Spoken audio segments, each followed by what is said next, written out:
Testing, 1, 2, 3, perfect.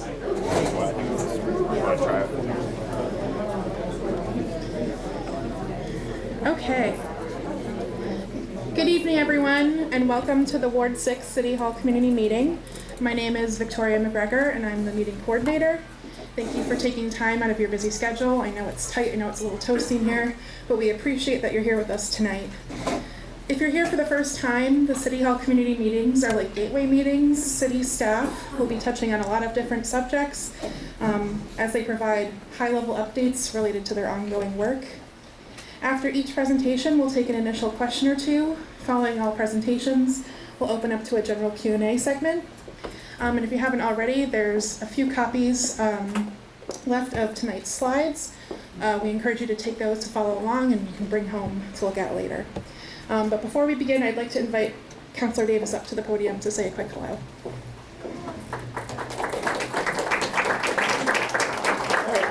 Thank you. Hi, everyone. I'm Lance Davis. I'm the Ward 6 City Councilor. As is my tradition here, I won't say very much right now because you want to hear from all these good folks, but I'll be hanging around, probably pop in to maybe help answer some questions if that comes up, but otherwise I'll be hanging around afterwards. Great to see everyone. I'm sure we'll get more folks filtering in, and I'm glad that it's not quite as hot as it was the last 2 days because this room would have been stifling. Yeah, good to see everyone, and like I said, feel free to pull me aside after the meeting if you have any questions that haven't been answered yet. Thank you. Thank you, Councillor. You can go to the next slide, please.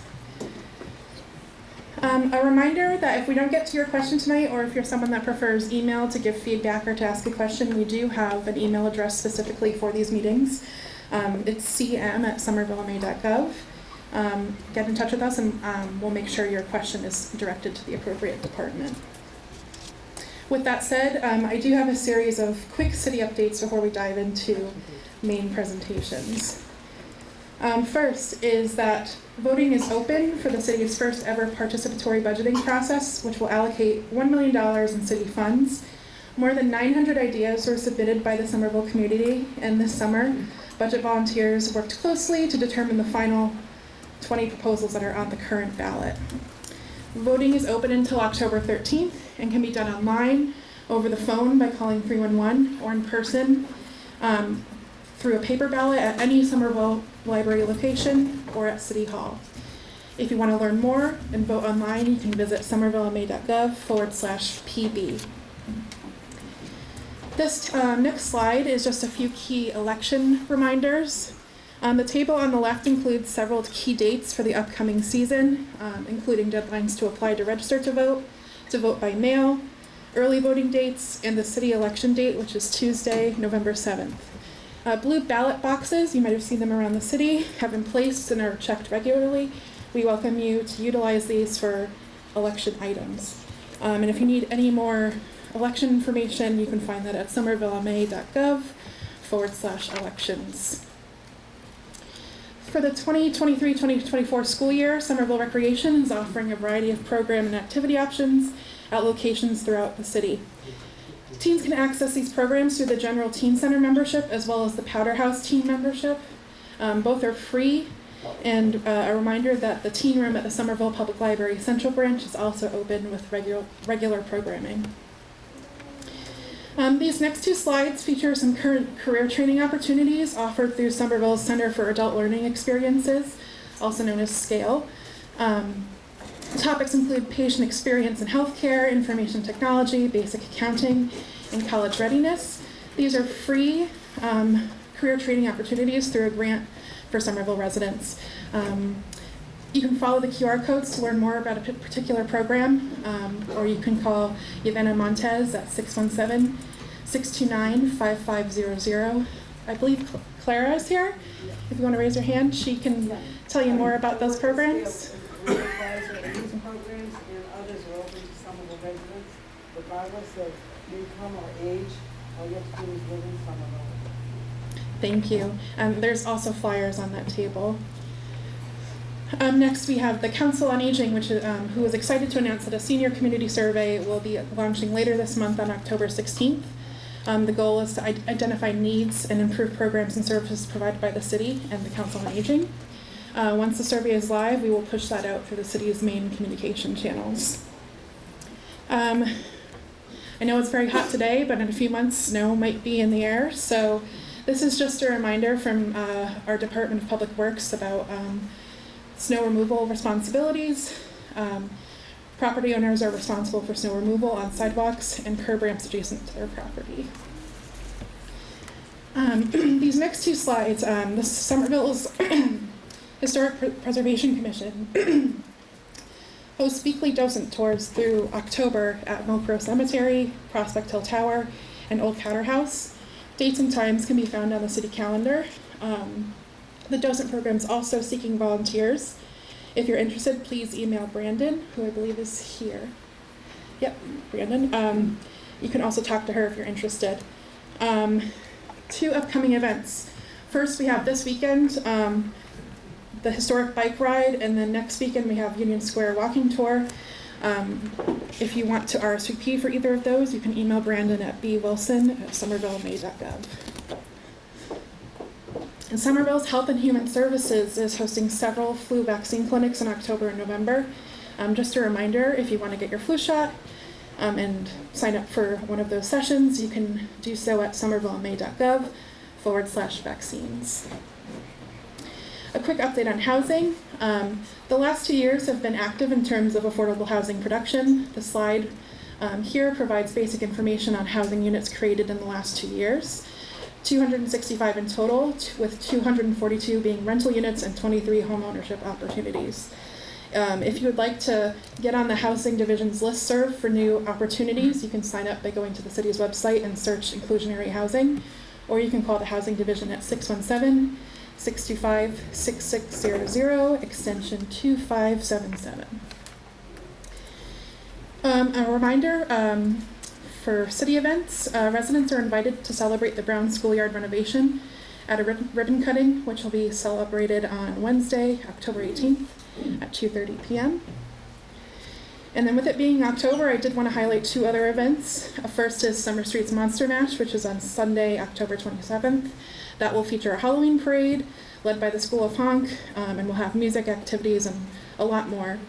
And then on Thursday, October 6th is the Trick or Treat. You can join city staff on the City Hall concourse for trick-or-treating, and costumes are encouraged. Finally, a reminder that you can keep up to date with all things City of Somerville by subscribing to our weekly newsletter. You can do this by using the QR code on this slide or visiting somervillema.gov/subscribe. You'll also find a list of other departments that have their own newsletters. We welcome you to subscribe to any and all that interest you.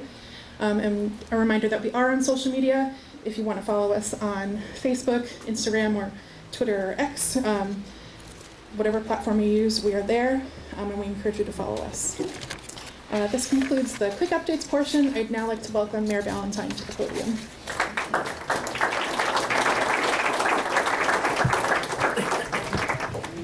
Good evening, everyone. It's nice to see you. Thank you for coming. I usually like to start off by asking some open-ended questions so we can all get a sense of who's in the room and welcome new people who are here. So I would ask would you raise your hand if this is your first meeting? Wow, wonderful. Thank you. Would you raise your hand if you've lived here under a year? Okay, welcome. Under 2, raise your hand. Under 5? Under 10? 20? Under 25? Okay, 26 and more? Wow. If you've lived here your whole life, raise your hand. Okay, thank you. If you're a parent, raise your hand, of a child in the Somerville Public Schools. Okay. If you're a parent, raise your hand. Okay, great. If you're a pet owner, raise your hand. Okay. If you've used the extension of the community path, so gone all the way down to Cambridge. Okay. If you've used the community path walking, raise your hand. Okay, wow. How about cycling? Okay, great. So let me ask you, is there any other question you'd like me to ask before we move on? No? Okay. So let me now share with you who we are, because city staff are here also. I'm going to ask them to stand and quickly introduce themselves and the department they represent. Some of the staff members that are here today are here to be able to answer questions, but might not be presenting. So if you feel like you have a question for them, just make sure when we get to the end during the Q&A that you realize that there's representation here. So staff, would you stand up? Okay. So how about if we do it, oh, hello. How about if we do it this way? Sit down after you've introduced yourself, so that way people can still be seen. Do we want to start over here? No. Hi, everybody. I'm Nick Salerno, the Elections Commissioner. Brandon Wilson, and I do the historic events and outreach in the city, including the ones up there from the site. Hi everybody, Nikki Spencer, Chief of Staff at Ballantyne. Hi, I'm Victoria. I'm from the Communications Department. Rebecca. Everyone, Greg, Electo, Department of Communications as well. Victor Nascimento, I'm a city planner with the Planning Preservation Zone. Brian Tolstoy, Director of Engineering. Keith Kishka, Strategic Planning and Equity Management. Why don't we go over there? I'm Kelly O'Rourke, I'm Ted Fields. I'm a senior planner in economic development. Malik Creighton, Public Space and Urban Forestry. Knight, Social Work for the Somerville Council. Charlie Green, Fire Chief. Charlie Femino, Police Chief. Hi, Elise Ballard, Sustainability Planner with the Office of Sustainability and Environment. Eric Larson, I'm the Energy Manager out of the Office of Sustainability and Environment. Lisa Davidson, I'm the Housing Grants Manager of the Housing Division. Jim Donovan, Captain of the Police Department. Hi, everybody. My name is Brad Ross, and I serve the city as Director of Mobility. Hi everyone, Colin Ziegler, Environmental Health Manager for ISD. John Mobile, last but not least, Elijah Booker, Parliament Specialist for the Department of Research and Justice. Thank you, staff.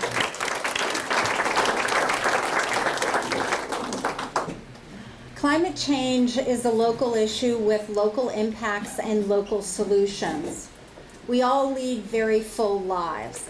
I acknowledge that climate change may not be what every family is talking about at the dinner table. That's why I'm here, and I'm very happy to be with you tonight to be able to speak on this. We're going to talk about how the city is working to address the impacts of climate change that affect the daily lives of Somerville residents, businesses, and property owners. So to start, I have two questions. Please raise your hand if you're familiar with climate change. Awesome. Would you raise your hand if you are concerned about how climate change is impacting or will be impacting our community? Okay. Thank you. I'll share that I would have raised my hand for both of the questions. As a mother of two daughters, I'm very worried about what kind of planet we will be leaving them with, and I will say my daughters are telling me that all the time. And as mayor and before as city councilor, I have long felt a deep sense of duty to strive to address both the climate impacts we're seeing right now, as well as those that are projected to come. Climate change is complex. It's a broad challenge, so I'm heartened to see that so many residents are also looking for solutions. After a little bit of grounding on the issue this evening, it's that determination to act that I'm going to be focusing on tonight. So just to quickly give the background, climate change refers to long-term shifts in temperature and weather patterns. Such shifts can be natural due to events like volcanic eruptions, but since the 1800s, human activity has been the main driver of climate change, primarily due to the burning of fossil fuels like coal, oil, and gas. Burning fossil fuels generates greenhouse gas emissions. Those gases collect in the atmosphere and they act like a blanket that wraps around our Earth, trapping the sun's heat and raising the temperatures. Warm temperatures contribute to extreme weather. And the important thing to know is that we can still limit the impacts of climate change if we act now. We are already seeing the climate impacts around the world and at home. Flood crops, even right here in Massachusetts, and that's the photo on the left, as well as wildfire smokes that came across our region this summer. Intensifying storms and extreme heat have been filling the headlines, and that photo here on the right is Somerville. One example of what a local impact could mean to us is our 2022 hazard mitigation study projects that if Somerville were to receive a direct hit from a Category 2 hurricane, we could see more than $125 million in damages and productivity. We could also see more than 500 households displaced. Far from the headlines, we are also seeing impacts to the work of the city. With increased frequency in storms, our water and sewer department has had a significant ramp up their hours dedicated to preventing and addressing flooding. They have to be sure that before every storm forecast, that we clear out more than 3,600 catch basins across the city to keep the water drainage working. They've also had to increase overtime to handle the flood calls during and after storms. Our inspectional services department is now responding to more basement floods, including basement level apartments, more mold issues leading to air quality issues, more freezing of pipes that can do thousands of dollars worth of damage, increased rodent activity, which is exacerbated by the warmer winters, and monitoring for additional stress on building materials from temperature swings. Over in our Department of Public Works, after decades, we've had to change our dress code to address the extreme heat and cold of our outdoor crews. They now have shorts when it's safe to wear them, are supplied with quality winter clothing, wicking shirts and cooling towels in the summer, and when needed, we altered the timing of work assignments. They are now monitoring for and addressing more extreme weather-induced failures like cracked windows, flooding, and storm-damaged trees. Likewise, our communications and outreach staff have had to increase messaging on preparedness and warnings for a range of issues triggered by extreme heat, cold, storms, and more. As an administration, we've been monitoring these impacts and dedicating funding and staffing where needed to meet these new demands. We've created a new position for rodent control, inspectional services, DPW, and emergency communications as a direct result. Again, this is just a sampling. There are impacts across operations citywide. In short, we are not just sitting back and waiting for climate impacts to surprise us. So let me zoom out or zoom into what we're doing at a bigger picture about climate change. Our climate forward plan. So I would just say is the climate forward, that seems to be a terminology that's been being used by many municipalities. So if you see the climate forward, you know that they're developing an action plan. So for us, it's our roadmap for our climate action efforts. The plan has 3 key areas of action: It's designed to, one, reduce Somerville's contribution to climate change and work towards making Somerville carbon net negative by 2050. I want to be clear, when I took office, our plans were to be carbon neutral, but we are now striving to be carbon net negative. It's also designed to, number two, prepare Somerville for the unavoidable impacts of climate change. And then finally, it's centered on equity within all our efforts. What that means is that we are always striving to fairly distribute the opportunities created by climate action, such as new jobs or energy saving programs or educational outreach. So as we are guided by these three key principles of action, we are focused on 5 target areas for our efforts. Number 1 is buildings. Number 2 is transportation and mobility. Number 3 is the environment. 4 is community. And 5 is leadership. This gives you a snapshot of Somerville's carbon emissions. So the greenhouse gas inventory. So most of it comes from buildings, 63%, 33% comes from transportation, and 4% from waste. And to reach our goal of being carbon net negative by 2050, we are striving to eliminate nearly all our emissions.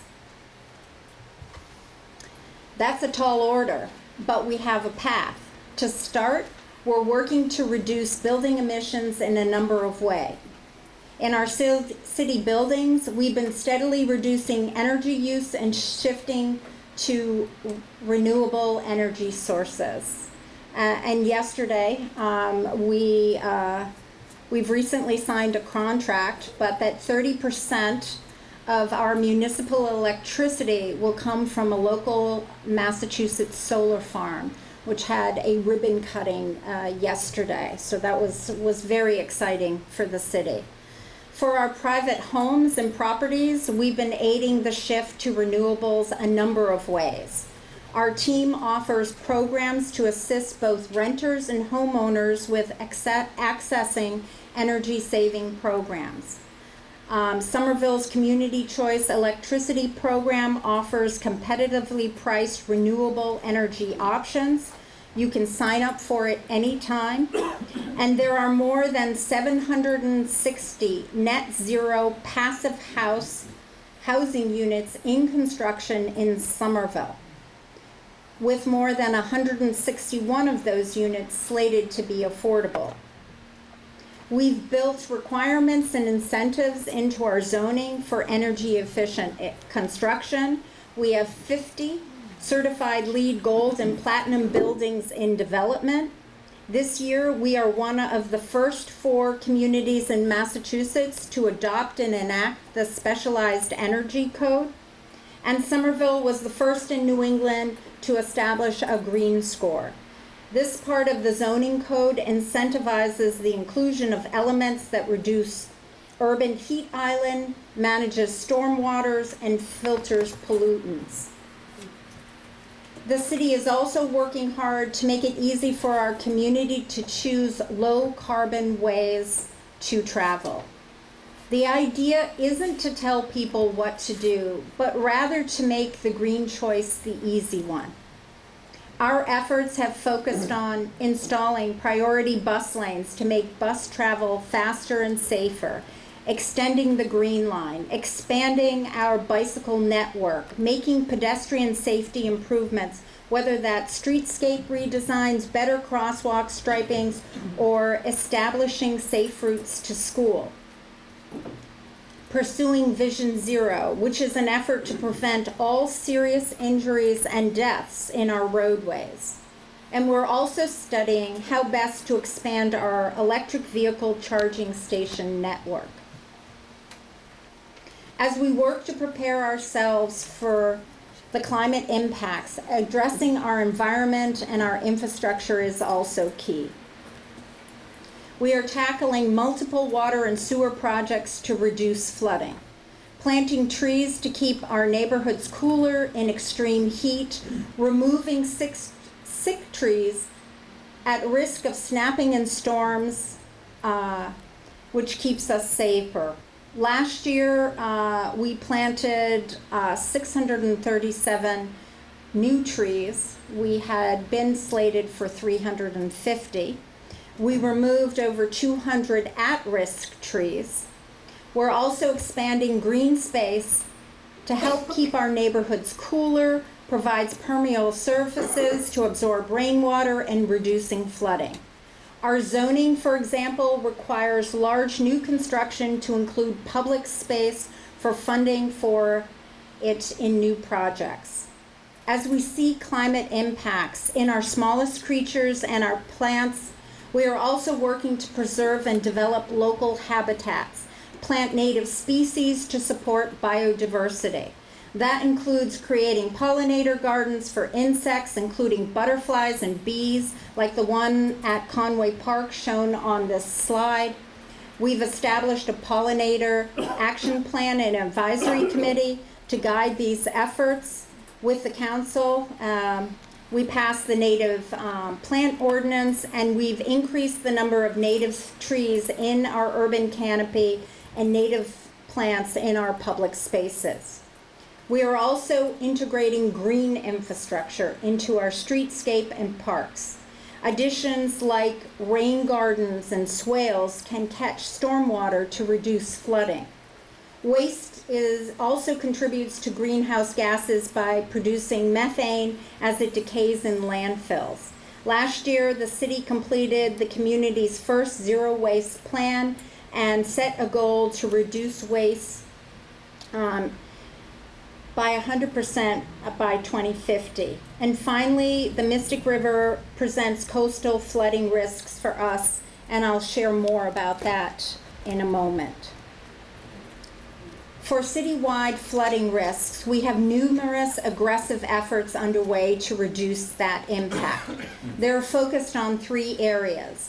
They include targeted projects to improve drainage in specific neighborhoods, such as the work that's being done on Cedar Street, the community path, and under the Washington Street Bridge. New drainage projects include the new Mystic River outfall to reduce flooding in Ward 4. The Morrison Ave tank will reduce flooding in Davis Square and on Morrison Ave. We're also taking major multi-million-dollar sewer system upgrades. This includes the Somerville Ave drainage improvement project, the Poplar Street pump project that will also serve Poplar Street, that's over by Target and near Brick Bottom. That actually serves roughly 2/3 of the city. It's a huge project that we're starting. And the citywide sewer separation, with which both improves water quality and reduces flooding.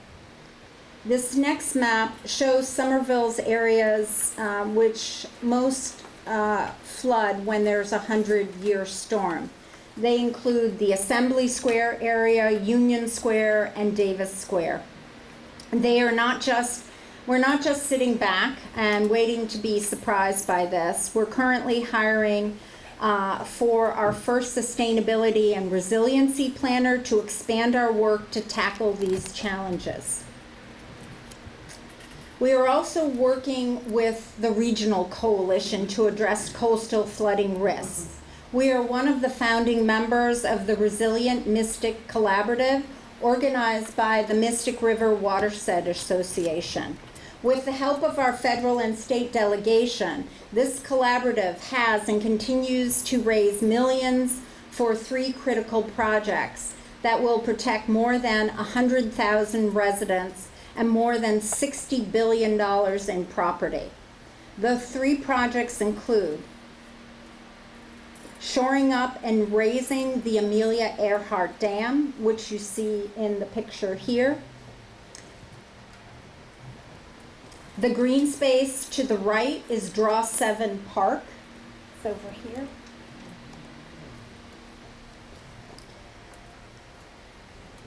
We are renovating that with stormwater management features to help prevent storm surge from flanking the dam. And as a bonus, it also includes an expansion of the multi-use path there. And finally, the third project will create coastal protection at Island End River, just east of us on the border between Everett and Chelsea. For the region, this area is where the bulk of our produce is processed in New England's produce center. The industrial district generates an estimated $7 billion annually in economic activity, and it's already floods during coastal storms and king tides.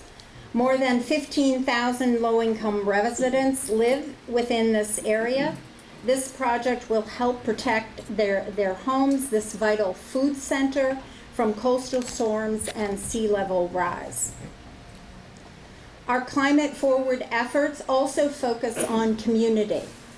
They range from offering programs and outreach that support healthy and resilient communities, such as warming and cooling centers, resiliency programs like Keep Cool and Flood Ready that offer educational outreach, the creation this year of the new Emergency Shelter Displacement Fund to assist residents with nowhere else to go if they need emergency housing due to issues such as fire, flooding, and burst water pipes.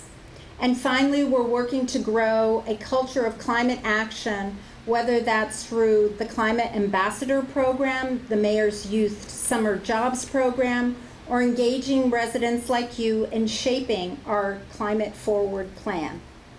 Really, everything we're doing around climate change, though, is focused on the health and resiliency of our community, which brings me to the leadership goals of our climate forward plan. We are focused on three main areas of leadership. The first is city government leading by example. When we shift our vehicles to electric, put solar arrays on tops of schools, cut our energy use, that's the city walking the walk. The second is regional collaboration, like our joint efforts to address coastal flooding, or work I and our staff do through a range of organizations like the Metro Mayors Coalition. And of course, leadership includes advocating for carbon neutrality and climate action at the state level.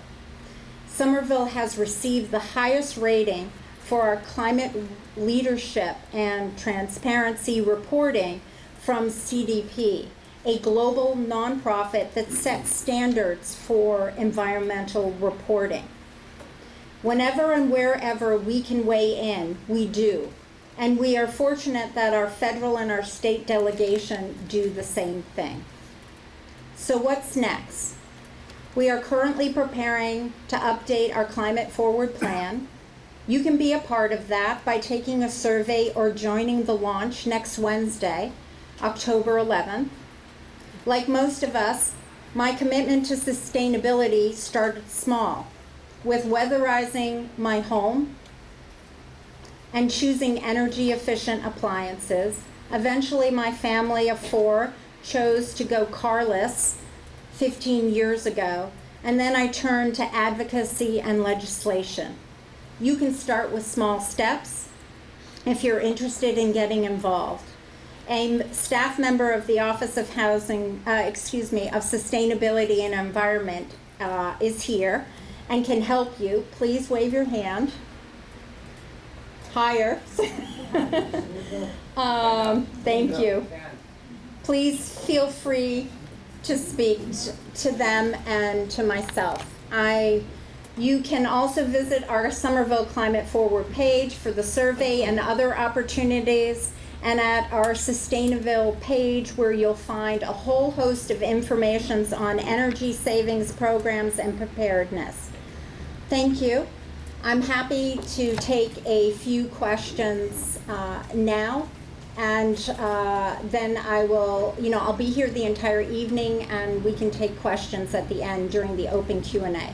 I do want to say one thing, because I apologize, is I see that Councilor at Large Kristen Strezzo is here. Would you raise your hand? Yeah. Is there any other counselor that I did not see? No. Counselor Davis. Okay. Thank you. Ron. One thing that would hit several of these goals at once is landscaping, the community path extension. I'm happy to see Somerville Junction Park starting construction. I'm happy to see landscaping behind the high school, but the rest of the path is really barren. And if you want more people to use it and you want more greenery in the city needs to landscape all of the path and not just those two sections. Thank you for that. Just like a little technicality, we do not own that land. That land is owned by the state. Technically, I think the MBTA, correct? It still needs to be landscaped no matter who owns it.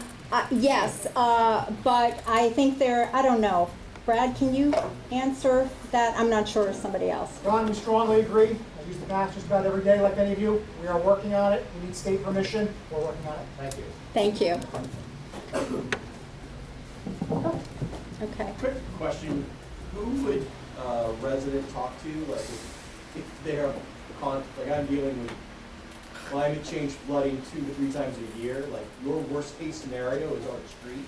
Mm-hmm. Multiple times a year, we have cars flooded out. Like, Which street do you live on? Bromfield. The middle of Bromfield floods twice a year, like the picture. Okay. So I'm curious, like, you know, it shoots into the basements like it's under pressure. Cars flood. So I'm just curious, who would we talk to about that? Because this is a decade. Brian. Definitely speak to me after. Perfect. Thank you. Okay. So we'll take one more question and then we'll move on, but I'm here all evening. Just go back for a moment to your original questions of the community. Yeah. Did you ask how many people in fact were involved with flooding in this last year? How many people had flooding problems? Sure. So can I just ask one question before we take yours?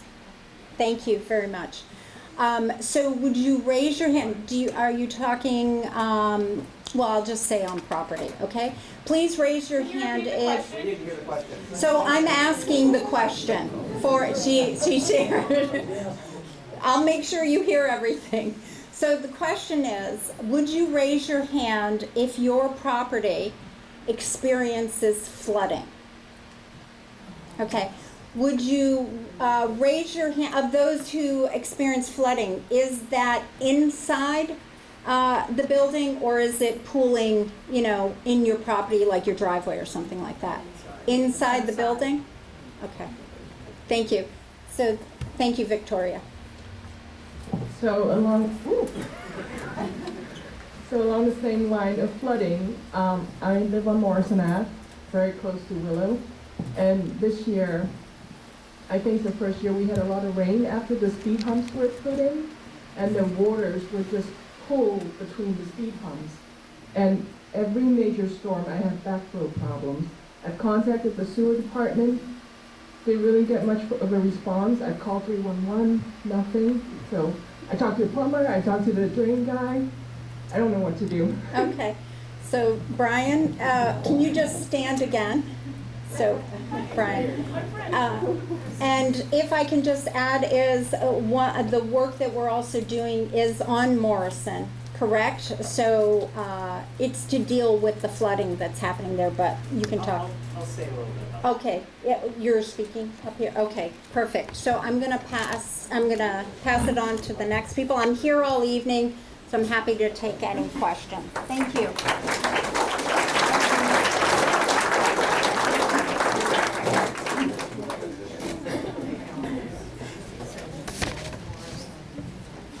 It's like you all knew that I was coming up next. I'm Brian Polstoy, our Director of Engineering. Much of what we do revolves around our water and sewer systems as well as our street and sidewalk systems.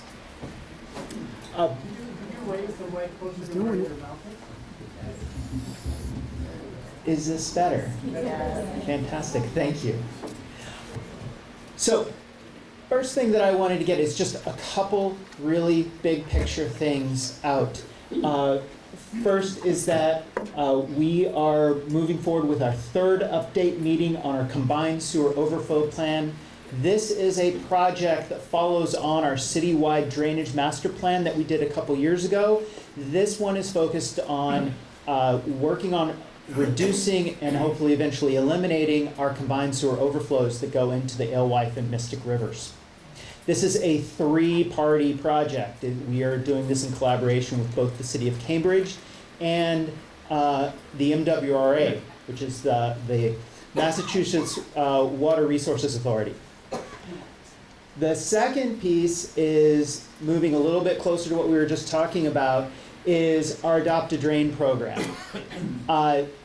Much of our drainage, though by far not all of our drainage issues, is because during a storm, the drains get clogged on the surface very quickly.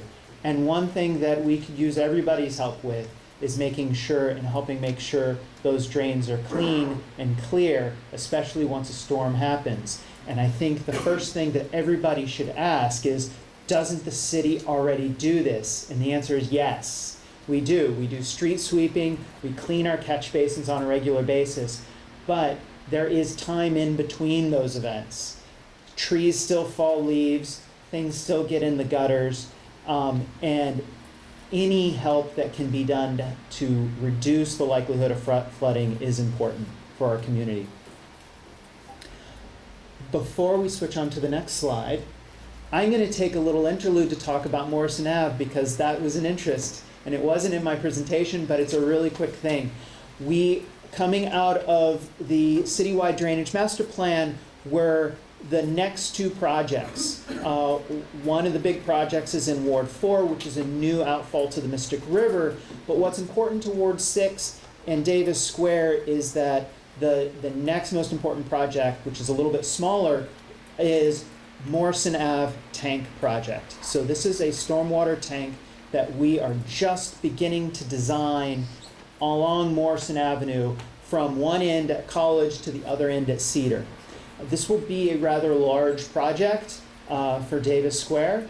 It will be substantially improve flooding in and around the square, especially on the Morrison Ave corridor, but also in the heart of Davis Square because it's going to collect and detain much of that runoff before it even gets into the square. That project has just kicked off with our consultant, so you should expect in probably about 6 months' time to have a certain amount of public meetings, at least to start introducing the community to that project in more detail. Now we can move on. So, who has been walking through Davis Square over the past few weeks?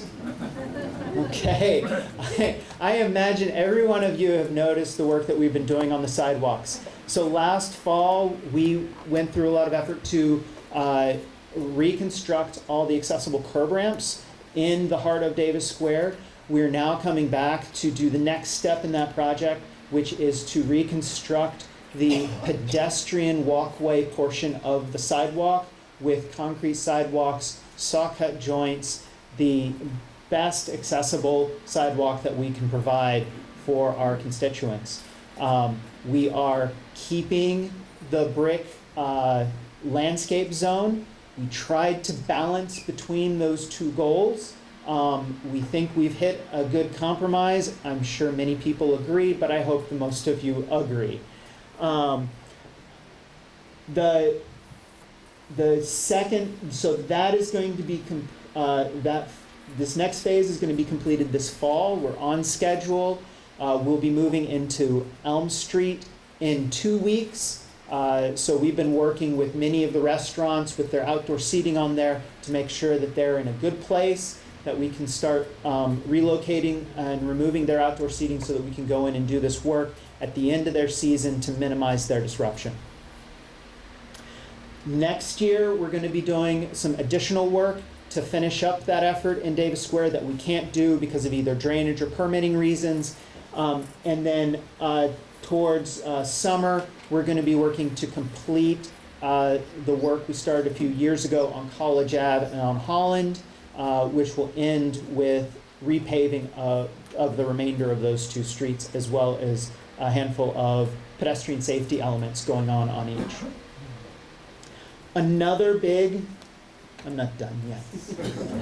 Another big thing that some of you have seen, the microphone is falling down on me, is today, thankfully, the MBTA started their work to redo the traffic signals in the square. So, thank you. I actually appreciate the applause because that's been a very hard thing to get the MBTA to move forward and execute this work.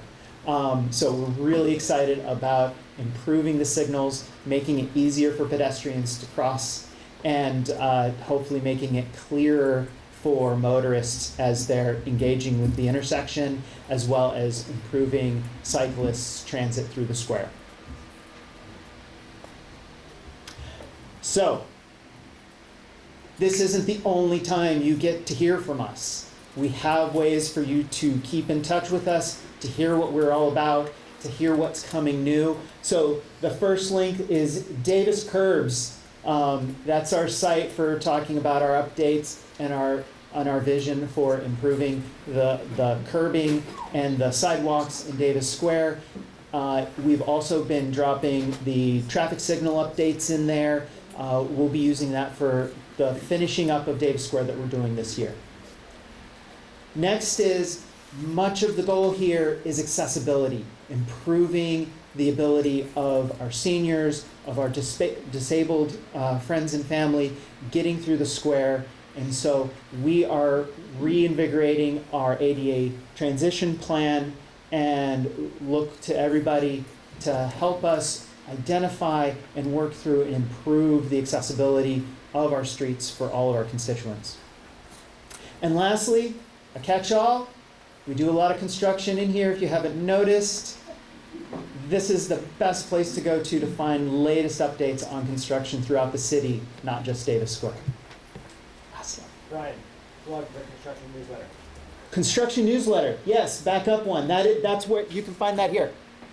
Yes, construction newsletter. Okay, now I'm good. All right.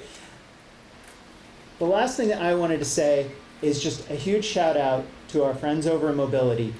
Engineering could not execute any of this work without the support and guidance and collaboration from our Mobility division. So I really want to make sure that everybody knows about their traffic calming website and their newsletter.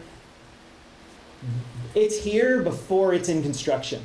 So if you're interested in it, that's where it's going to be, because once it's in construction, we're trying to go like a freight train and get it done. This is where you should go if you really want to find out what's coming down the pike, how you can engage, how you can impact, how you can affect change in your community. Thank you.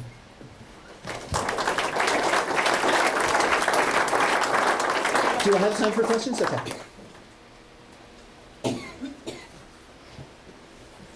I think she's coming over with the microphone. I actually have two questions, if you don't mind. One is about the Powerhouse Rotary. Where are things going with that? The Powerhouse Rotary, where are things going with that? And the second question is, when I walk through Davis Square, there's posters on all the city property, like the lamp posts. It's really, you go to Winchester, they're not there. You go to Davis Square, it really makes it look ugly, in my opinion. In other places too, Fall Square, will there be anything done by the city to kind of stop this posting of stuff everywhere? Okay. I'm going to take the last one first because that's not a subject area that my team tends to work with. I think that's probably best geared towards, I'm guessing, DPW as far as policy for posting on poles and so forth, and about cleaning them up afterwards. But I'm sure Victoria has that, and we'll see if we can get something from DPW on their perspective there. As far as Powderhouse Boulevard and the circle you're referring to, Brad, I don't think I quite understand what the question is here. Are you looking about what's the next step? Right, because my understanding was that was temporary to see how it would go and how it would work. But this has been temporary a long time, so now I'm wondering where we're going with it. Yeah. Okay. Great question, thank you very much. You're right, the safety measures that are in Powder House Circle are intended as temporary, and they are intended to be built with concrete and granite sometime in the next 5 years as part of our regular streets and sidewalks program. Now, every year we have to evaluate funding, so we'll have more information about where that falls in the next 5 years. So hang in there, but I live in the neighborhood, I hope most folks feel that we have transformed safety and access, even with a few gallons of paint and a few plastic posts as an interim measure. So hang in there, more coming. Can we take one more question, right? Sure. So in Davis Square, there is an intersection in particular where the crosswalk light is always go for pedestrian, but at the same time, traffic has the green light. So does the bus right there. I see it every single day because I commute every single day. It's super dangerous. On that note, who do the residents contact when they see a light or a situation like that that's so dangerous in our city? Okay, so if there's two ways this can be answered, and depends on what you're actually seeing. On one, if that's how it's designed to function, and we know that there's at least one intersection like that because of the legacy system that we have there, that's what our signal work is focusing on and will be remedying. The other thing that could be happening is that you could be seeing a signal that is not working correctly, in which case, absolutely call 311 and it will get sent to both Lights and Lines, who would do the actual repair. And it also gets sent to our traffic engineer, Jessica Bello, who will be able to assess whether that is, in fact, the way it's supposed to be working. And maybe that's not something that we want in the long term, but it might be the best system that we have at the moment. But if it's with regards to Davis Square proper, that is, if it's what I think it is, that should be fixed. But please see me afterwards and we can make sure I know exactly what you're talking about. Thank you. Thanks, Brian.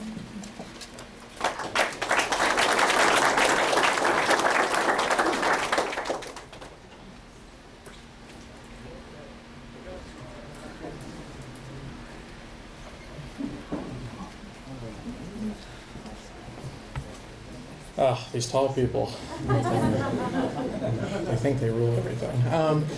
Hi everyone, my name is Colin Ziegler. I'm the Environmental Health Manager. I work for ISD Health, but I collaborate with a lot of these fine folks on many different topics, but the one I want to talk about tonight is rats. So, bring your questions. First of all, I wanted to update everyone on how the Smart Pilot Phase 2 has been going. I am disappointed to say that we had half the number of captures we did last year. But positively, we've seen a large reduction in the areas where we were receiving the most traffic in 2022, which is a fantastic sign for some of these areas that we had them deployed.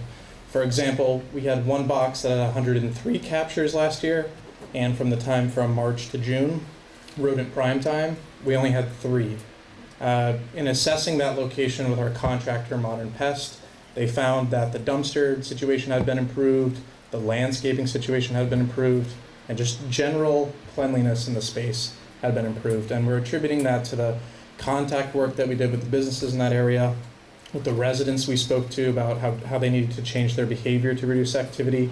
And ultimately, that box was moved to a different location and has already had 15 plus captures in the past 2 months. So it's good news. The numbers in total might be down, but I think we're on the right track with this technology and how we're utilizing it. So I'm looking forward to Phase 3, and I hope you all are too.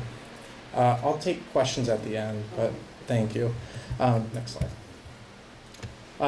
Big news in the rodent world for the city. We're updating our integrated pest management plan. For those of you who don't know, the city is one of the few in the United States that actually implements a citywide plan on how to approach pests, in particular rodents. What this means is it's a gold standard of pest control. You assess the various levels of control and understanding and work. Mainly through residential and commercial and public scopes. And with each of those scopes, you look at education, you look at enforcement, and then as a final solution here, abatement. So going through each one of those, we're bringing in many different departments, developing new programs, expanding the current ones we have, and looking at how our ordinances are currently structured to help improve general public health and how we're approaching rodents moving forward. We can't go scorched earth, just throwing out poison boxes everywhere. That's not how this works. We need to approach things holistically as a community, but also within the scope of what the city can control. So I'm looking forward to it. We're rolling that out this winter. If you have any feedback or any new exciting technologies that show up on your X feed, I think that's what they're called, whatever. Please get in contact with me. We're happy to take feedback from the public on new approaches. So thank you. Also, very exciting news. For those of you familiar with our website, know it's full of very good information. However, it is a little crowded, and that's a lot of feedback we've been getting over the years. So we wanted to simplify this into a single page with the 3 main focuses on how to approach rodent control effectively: food, water, and shelter. In coordination with the communications department, we're also sending out a postcard that will be hitting everyone's mailbox on Friday. It will be translated or have a link to translated versions of the document here at Rodents Away. It's a fantastic title. And it has really great points and a system that you can start to follow on your own property, share with your neighbors, because one person doing it alone isn't going to solve the problem. And we need to act collectively. And if you're having trouble facilitating those conversations, I'm more than happy to speak with you and your neighbors about how to reduce activity in your area. So please get in contact with me. I'll be here all night, but I wanted to leave more time for questions. So yes, you were first. I live in Ward 5, in full disclosure, but I feel like I should say this because I've seen rodents crossing Elm Street. I think it's important to learn what you said about behavior, because I live in the corner of Holyoke Road and Elm, and neighbors on the little street on my back door leave trash all over in bags. I counted 19 bags, no barrels. So I reported to the city. Mess was everywhere, food was out, and you wonder why there's rats. Well, the neighbor next door on the other side has mess too. So you're trying to keep your place nice, and I'm sure many of you can relate to this. However, the other day you said you captured 516. Well, there were 2 in my front stairs and 1 in my back within 2 days. Now that's because of these neighbors nearby. They don't know to stop. They don't know to go to Ward 5 or Ward 6 or Ward 4. Okay? Rats are all over the city, as we know.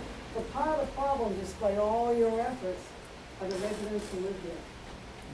So I think partnership with DPW and cracking down on making sure that people putting trash away properly will help. Because when I see my neighbors having trash everywhere, not in barrels, it's no surprise that there's rats. The city can come and bait, which they have, and then I had to get a private exterminator. My other neighbor had to get a private exterminator. She's found rats in her garden. I had to take out tomato plants, take out all my vegetables because they were eating them. And this was a legacy garden of my late father. So, you know, I think more has to be done with DPW to make sure it crack down on people that are not properly storing their garbage. Because I think that's also, I never heard that mentioned, but I've seen it in my own neighborhood. Thank you. I think there's some excellent points there. And I just wanted to say, be sure to reach out to 311 to get those complaints to us. We just added a new rodent-specific inspector. I'm very excited because now we're going to be able to go out there and ticket potential bad actors and get them to do something about the issues that they might be causing. So yeah, thank you. From over here, and then we'll go over. So similarly, but on a different note, where I live, there are a lot of rentals where the landlords are not on premise, and they're not taking care of their properties. So the noxious weeds that we're all trying to figure out how to get rid of are growing over into other properties, and of course the rodents find a nice home there. So you can send postcards to the apartments, but nobody there is going to do anything with that. How do we address those landlords who are not on premise, who are not responding? I have contacted 311 in the past because I have a neighbor whose backyard and front yard looks like a jungle. And you can see the roots of growing out of the house now. And that's a little bit scary to me. So how do we address those things? Yeah, all great points, and I will say that is an ongoing problem. ISD is working on how we can better identify property owners and management companies. That's very much in early works. It's very difficult. The system we utilize, might have old data, information, old owners, but I'm more than happy to facilitate a conversation on your behalf with that property manager or owner. I can look and try to find who it is and contact them. Yeah, no, that's my job. But I'm more than happy to do so. If you reach out to me, we can discuss the problem and how we can best approach it to make recommendations and monitor that property for inspection. So thank you. Okay, I'm going to ask for a little help here. If we could pass the mic to the gentleman in the green, and then we'll go. In addition to the rats, are you doing anything about the rabbits? Oh, all right. So there have been many points made about the rabbits. We are bringing on a new environmental health coordinator. She's going to be sort of taking on the rodent role, but maybe I might step into the rabbit czar role. So we'll see what happens. But yes, I'm very aware of the rabbit issue. I've known through conversations with folks, if they see rabbits, they don't see rats. So I hope it's like a Watership Down type situation. But if you're looking to find out ways to deal with them, I'm trying to gain some resources and knowledge about general rabbit management. But I don't have that information for you right now. I'm sorry. But we can talk after about what you're saying. No, not yet. Maybe. We'll see. Thank you. Here, and then we're going to do a final question here. We are having a general Q&A at the end, so Colin will be around and you can ask more questions. So within the last month, we had some rats in the backyard, our backyard. And I went on the website to find out what to do about them. And I believe, unless things have changed since I went there, private property has to call a private exterminator, I think is what the website says. I did notice, or I did send a notice to 311, but I'm just wondering, what is the right course of action when you do notice this happening? Yeah, so the city does provide free pest control if you're in a unit 3 or smaller, or 3 units or smaller on your property. Just call 311, ask for the Residential Rodent Control Assistance Program. Right now, that program is set up for 3 weeks of free pest control and consultation. We're looking in the IPM, which is very exciting. I'll encourage you to attend the Special Issues Committee on Rodents when we do present that. Expanding that program to a full 2 months of consultation and treatment rather than 3 weeks will be outshining Cambridge in that case. So we're just trying to make sure we're getting everyone sufficient pest control and that it's getting the job done, not just a temporary Band-Aid. We want to do the work of abatement, but also talking to folks about how to reduce food, water, and shelter in their area. And we believe expanding the program will help do that. So call 311, please. If you park inappropriately, you get a parking ticket. So what I'm wondering is, can we have garbage tickets and that they stack on it? You mentioned enforcement, but what kind of enforcement? I haven't heard a word about any actual real enforcement. And if you fine people multiple times for garbage infractions, it seems to me that would help a lot. Yeah. And it would pay for itself. Of course.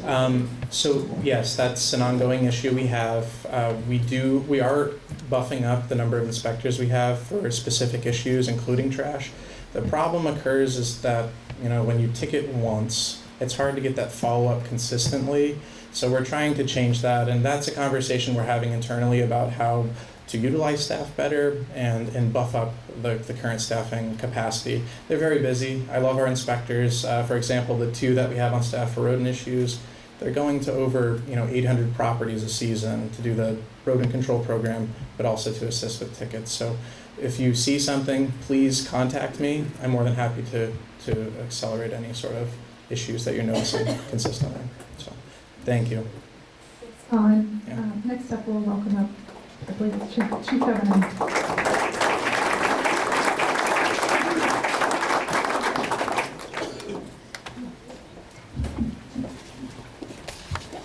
So this should be about the right height. Good evening, everybody. Before I begin, I'd like to acknowledge Councilor Burnley, Councilor Wilson is in attendance.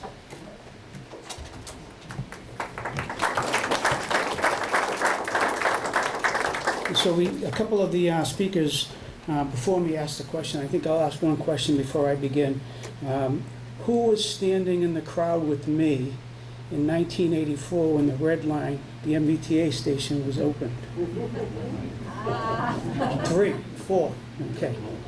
Okay, I was a young patrolman at that point and 6 months on the job. But we've come a long way since then, improving transportation throughout the city, as you can see by all of the efforts that we've made. And we continue to do that to make the city safer. We've got to try to put one of those. I was thinking about this. It just keeps going down. Okay, we'll try to do that. All right, I'm here to just give you a snippet of the crime trends in the city. We usually put, as you know, those of you who have been attending these meetings in the past, citywide crime has increased about 8% over 1 year. That increase is mostly due to property crimes with burglary, motor vehicle theft, car breaks, and there has been a slight decrease in robberies and larcenies. Ward 6 specific crime has increased 19% over a year. And again, that's an increase in property crimes, mostly with motor vehicle theft and aggravated assaults. When I talk about statistics, I just want to bring out the fact that when you use percentages, it's sometimes deceiving. What that equates to, an increase of 8% over the citywide, is about 100 incidents over the past year from September to September. So, and again, with the 19% over the 1 year, that's about 26 incidents. So just to keep it in perspective, what we do about crime trends, we have a crime analysis unit. They pay attention on a daily basis as to the calls for service and the crimes that are committed or the incidents that are called in that are of concern. We've, over the last couple of years, have moved more away from just the geographical deployment of officers into the ward system versus going to where incidents are happening more frequently. If there's a pattern recognized, if there's a trend, repeated incidents in a certain area, we'll sometimes divert patrol cars from one area to another for that specific trend or crime pattern. We've tried to increase residents' awareness based on crime prevention methods. We've issued bulletins both on social media. Somerville Police webpage lists the incidents that have occurred on a daily basis. We've prioritized suspect identification when there's violent crime that is occurring. I'll use, for examples, the gun violence that's occurred over the last couple of years. For the most part, many of the persons involved in those shooting incidents and that gun violence have been identified, located, and are currently incarcerated or awaiting prosecution. We've also, in this particular area of the city, there's been some incidents of house breaks where we've identified persons who have been involved. Those identifications are made by community tips. Sometimes there's video footage from the ring cameras on residential houses, but we do our best to identify those who are responsible for prosecution purposes. And we've currently brought back, and I used this terminology the other night, but we started the Junior Police Academy as a way to look at and talk with at-risk youths. Next slide. This past summer, we had a class for individuals between 10 and 14. There were 22 who attended that. They had a lot of fun. They were involved with some scenario-based training, role-playing. They were involved with Red Sox, going to a Red Sox game as an event. They did CPR, first aid. And so they had a lot of fun that week. They learned, from day one they came there, they didn't know each other. They learned a little bit about engaging with others that they don't know, some teamwork, building camaraderie, etc. Crime prevention. As I mentioned in the crime stats, it's clear that most of the crime that's been increasing relatively across the city has been property related. And so You hear it all the time, we say it all the time, but for the most part, you can help by locking your vehicles, don't leaving expensive items in clear sight, plain sight in the vehicle. The GPS or other security systems come into play. Keeping your house windows and doors locked. As that indicates, about 70% of the house breaks that we're going to have been not having involved forced entry. So they're either a window or a door that's unlocked. Registering electronic devices. When you buy a device, many of the times that you buy it, you have an opportunity to register it for warranty purposes and for registration purposes. Try to remember that. And the biggest thing that I'd like to emphasize is lighting. It's probably the best deterrent for someone who is out there. With the invention of Ring and some of the other security devices out there, they're on motion sensors, they record, and it's a valuable tool. It's a small investment to make to put at your house, whether it's on the side of your house, front door, or even over your garage doors. We talked a little bit about traffic enforcement this session of community meetings. They're concentrated on many of the questions that we tried to address, questions that came out of the last session and the session before that. Our traffic citations, our traffic enforcement is usually concentrated on high volume locations. We look at feedback from the community, reported incidents, crashes, where they're located. We also look at, what we've been getting recently was a municipal road safety grant. Areas of enforcement include what you see there on the slide, and they're in different time periods during the course of the year. Just by way of example, of the 1,681 citations that were issued, about 1,340 were for motor vehicle violations, 341 bicyclists. About 96% of that total were written warnings. Again, the philosophy of the department has shifted from punitive measures to educational measures. It's a chance to interact with a motorist, a pedestrian, or a bicyclist in a positive manner, with the hopes of trying to change dangerous driving behavior, basically to minimize traffic accidents and injuries to other persons. This is just a slide to show you different support resources for substance abuse, mental health, domestic violence, and sexual assault. There is a handout, I believe, on the table here. If there isn't, we can provide one, but I think we have the handouts over here. But if anybody has a question on any of these resources, or if they have something that they want to report, whether it's a crime or somebody who's having an issue with one of these issues, they can turn to the next slide, please. Ways to contact the SPD by the non-emergency number, the tip line, or the email that's provided there. So with that, I'm going to take a couple of questions, but again, my staff, I'm joined by Captain Donovan, Sergeant Gordillo here. Captain Donovan's our patrol captain. He handles most of our patrol issues. He acts as the liaison or a point of contact for the city council. And so any of the issues that come into play, he's the point of contact, and we try to address them as soon as that we can. I'll take one or two questions now, and then.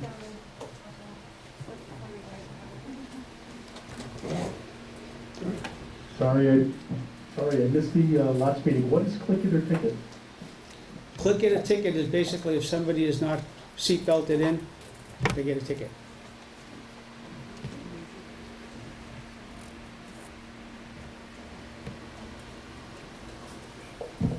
Chief, in a city of 81,000 people, how many police officers are usually on a shift on any given day? And do you plan on putting any more police officers on and reactivating the anti-gang unit? So it's a two-part question, I think. Right now, the 7 wards, as we call them, are staffed with the patrol vehicle on the day shift, the evening shift, and the overnight shift. That doesn't mean that those cars won't go inter wards. If there's an incident that occurs in a ward, there's sometimes multiple responses. But for the most part, they're responsible for an area of patrol unless there's a directive from my office to go to another area based on incidents. The second part of your question was, I believe, staffing. Do you plan on putting any more police officers on for a city of 81,000 people? And you plan on Okay, so that's a three-part question. All right. Well, as far as staffing goes, right now, we have 88 officers. We're filling vacancies as they come. We're in the process of hiring, I believe, 8 to 10 based on vacancies. Additional officers, that's going to be a decision at the city level based on, I think many of you know that there's a staffing and operations analysis study coming out in the near future. We'll probably be taking that information, what information that is garnered from that report, to determine whether or not staffing should be increased or decreased or otherwise. So it's... Does that mean you have one cop for every 18,000 people? Math, doing the math I can't do, but we have one officer that's assigned a patrol vehicle for each ward at this time. So the numbers of each ward I don't know off the top of my head. As far as the gang unit goes, we, over the past year and a half, I believe it was, we renamed the quote gang unit to the community action team, who are now assigned the tasks to include that activity that are involved with youths who are affiliated with or recognized as gang members. We collaborate with the city of Cambridge and other communities where those activities that are occurring, and that those individuals, the youth, usually the young individuals, are going back and forth into jurisdictional between cities. Question? Two things I'd like to ask. When I was at the last community meeting, I'd asked about unarmed response to mental health crises. If there's a mental health crisis and someone calls 911, ensuring that that isn't responded to by an armed officer, but by someone with mental health training. And at the time, it didn't sound like the Somerville Police Department had a clear policy on that, so I want to know how that's progressed. And then on traffic enforcement, I've seen, I cycle all over the Boston area, a lot of cars parked in the unprotected bike lanes on Somerville Ave, on Highland near Davis, and in where there haven't been flex posts put up yet on Holland and on College Avenue around here. And obviously I'm not there all the time, but I've never seen any car have any sort of receive any sort of traffic violation for being parked in the bike lanes, even if they're there for sometimes upwards of 10, 20 minutes. Okay, so to answer your first question on the alternative police response, the non-armed response, I know that and we have been in discussion with the mayor's administration. The director of racial and social justice is involved in that conversation. We're exploring that type of a response as we speak tonight. I suspect that in the near future, or in the future, I should say, that you will see some type of alternative police response. But again, as I mentioned at different meetings, it's not something that you can just start next Wednesday. It's something that you have to look at the different various models that are across the country, in the Commonwealth itself, choose what might be the best fit for Somerville with community involvement and community input as to what they would like. And once that's done, that model has to be then implemented by a recruitment, a selection process, a training process, not just for police, but for those who will be involved in the program. And it has to be an effort between police and any type of non-armed response, or an alternative response, so that it's successful long-term and not just short-term. So I think that you will see that in the future, and I think that it's a wave of the future, not just in Somerville, but across the country. So to answer your second question, I don't have statistics with me tonight, but I know that I talked to my crime analyst just this morning, and I was trying to get the figures from the Municipal Road Safety Guard, and there's a certain segment of that grant, a time period of about a month, I think it's a month to 6 weeks, and that's for pedestrian and cyclist enforcement. And there are quite a few vehicles in the parking, that are parked in the bike lanes that have received citations. Most of them have been warnings, but they have received them. I don't have an exact number, so I don't want to quote a number, but if you want to give me your information, I can get back to you at another time with a number.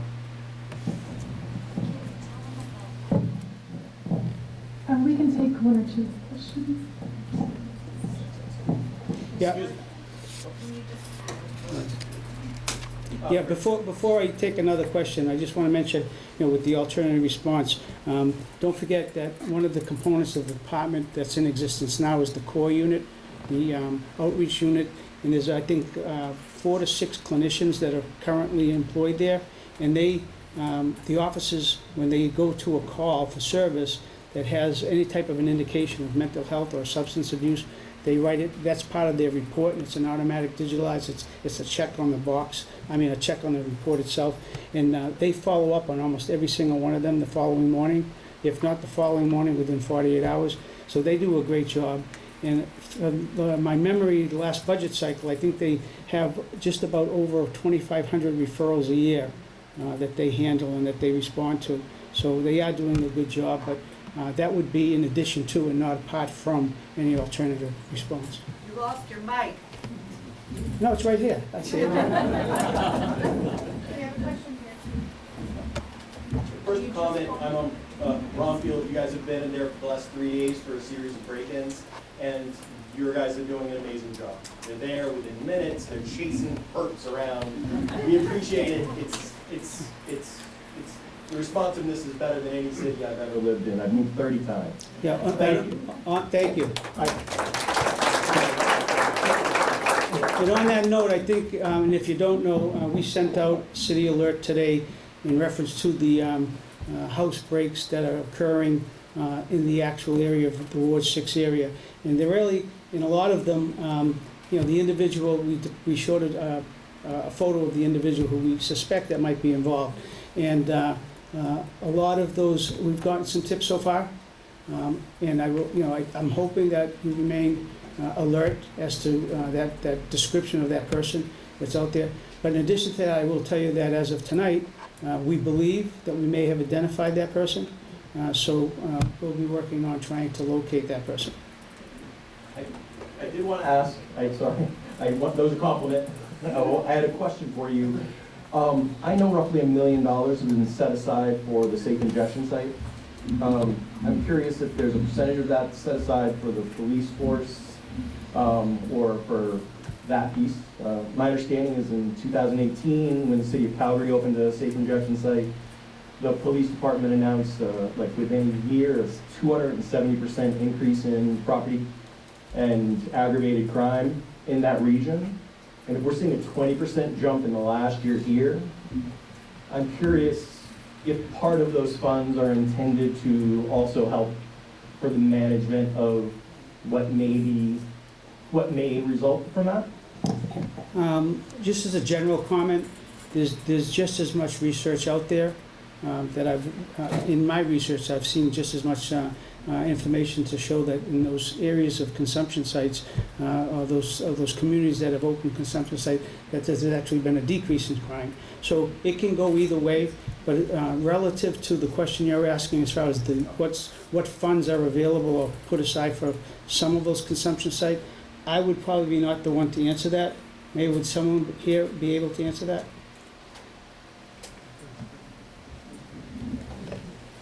Hi folks, Mayor and I just did a verbal with our eyes, but no, chief of staff working with Mayor and Spencer. Our $1 million that's been set aside is for the. Thank you. Okay, now you can actually hear me. The roughly $1 million or so that has been set aside has been for the purchase of a modular unit that would be placed in the city parking lot.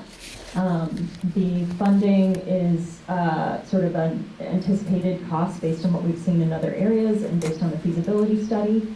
We did take a trip to On Point, which is currently the only operating overdose prevention center in the United States. And we went also with our public safety partners, both from fire and police. It was an amazing tour. We talked to them extensively about sort of the same concerns that you brought up. They've seen a reduction. They've had a lot of great feedback from their neighbors, including a local preschool.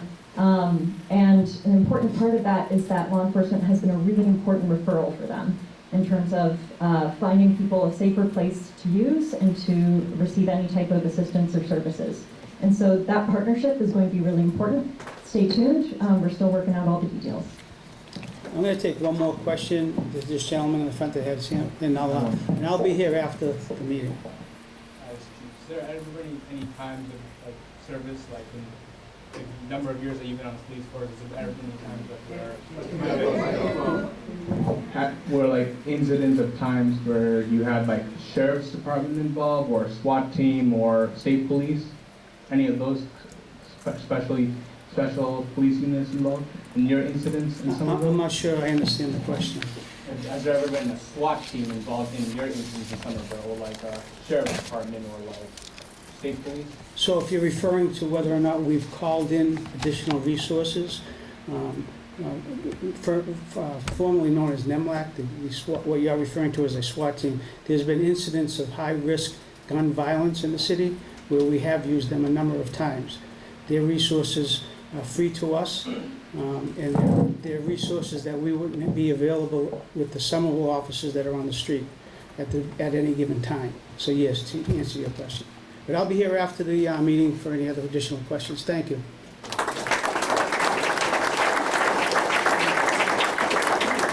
Our final presentation before we break for general Q&A is Luis, and he's here to talk about the Digital First Initiative.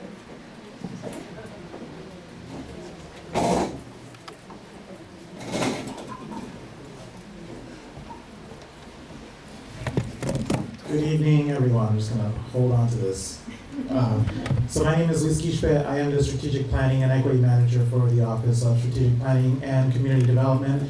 One of the projects that I'm working on is the Digital Bridge Initiative, which is what I'll be talking about tonight. Not with us here is Blair Wong. She's our project specialist for this project and has really taken this project to the next level. So we're really happy to have her on board. And also Jennifer Mancia from the Office of Economic Development within our department. Also very instrumental with her ties to the community organizations doing this work, which I'll be going over. Next slide, please. Okay, so just a little background, I want to keep this short. Back in 2019, the Internet Access Task Force was created, and they looked at making some recommendations to increase the level of access that the city has to the Internet, as well as some other important measures at that time that were surfacing, like net neutrality. Shortly after they developed their report, we had the pandemic happen. So the city had to reshift their priorities towards the upcoming or the ongoing issues related to the pandemic. At the same time, it laid bare some of the inequities that the pandemic had shown for digital access. You may remember maybe a viral image of a couple of children who were having to do their homework in front of a fast food restaurant in order to get access to the Wi-Fi because they didn't have access at home. That really laid bare some of the inequities that we have in the digital divide. Next slide, please.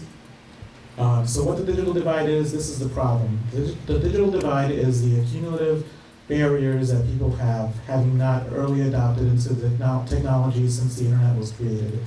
Our world is fastly changing now that we're digitizing, and there are a lot of people out there who have not had the opportunity to go up with it, to understand it, to change and adjust the way they operate their lives to fit around the digital landscape. It becomes harder and harder to do that the longer you go without doing it, and these impacts are felt more with lower income folks, our socially disadvantaged populations. This is the population that we want to focus on, helping out the most. We want to prevent in a situation where someone has to do something like going to a fast food restaurant to do their homework for school. That's just unacceptable. So the goal in being able to achieve this is digital equity. So what we're talking about is that everyone has the ability to have fast, affordable, reliable internet, that everyone has access to the devices they need to be able to do what they need to do for school or college or job preparation or even just setting doctor's appointments. And that everyone has the skills and literacy to be able to do that. That together is digital equity, so that's the work. Digital inclusion is the work of actually doing that. So if digital equity is our goal, digital inclusion is the work. And we're basically using this as a way of being able to improve the health and strength of communities, specifically for socially disadvantaged populations. We're looking to improve essentially everyone's social determinants of health, another way of saying that if you have internet connection, you're more likely to have better health outcomes in your life. And so we want to make sure that we're focusing our efforts in helping out those who are most in need to get better health outcomes and build stronger, healthy communities.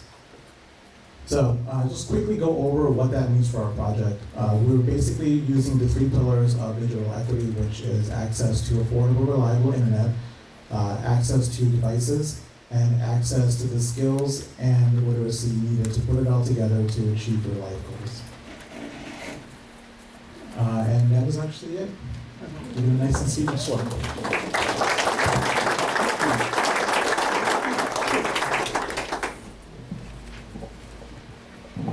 Hi, I just have one quick question. Do you have any statistics about how many people in the Somerville population are in the different types of situations that you've been talking about? Yeah, so a good statistic we have right now for the level of connected that we are as a city is roughly about 85 to 95%, depending on the data you're looking at, whether it's census data or data provided by internet service providers, is the level of the city that is connected. So that's about 5 to 15% of the city that is not connected. And arguably, this is probably the hardest population that we're going to have in being able to connect, excluding people who don't want to be connected to the internet, which is a choice, obviously. Lewis organized a very informative meeting for a group of people who were involved with some of the internet task force and the municipal broadband committee. No record was made in the meeting, but I proposed a 4-page long memorandum for record, which I put on the internet. If anybody's interested, I can tell you about it. But let me just quickly go through what he said. I'm Jeffrey Race. My family's lived here for almost 60 years. Many wars ago, I was in the Civil War in Vietnam. I run a telecommunications business out of the 3rd floor of my home in Davis Square. About 5 years ago, our former mayor, realizing the importance of internet for raising the level of Somerville to be competitive for the professions of people here and for businesses, asked for volunteers to which then became, and so 9 of us formed the Somerville Internet Task Force. We met and had pieces for a year with Megan and Courtney and produced a report which we submitted.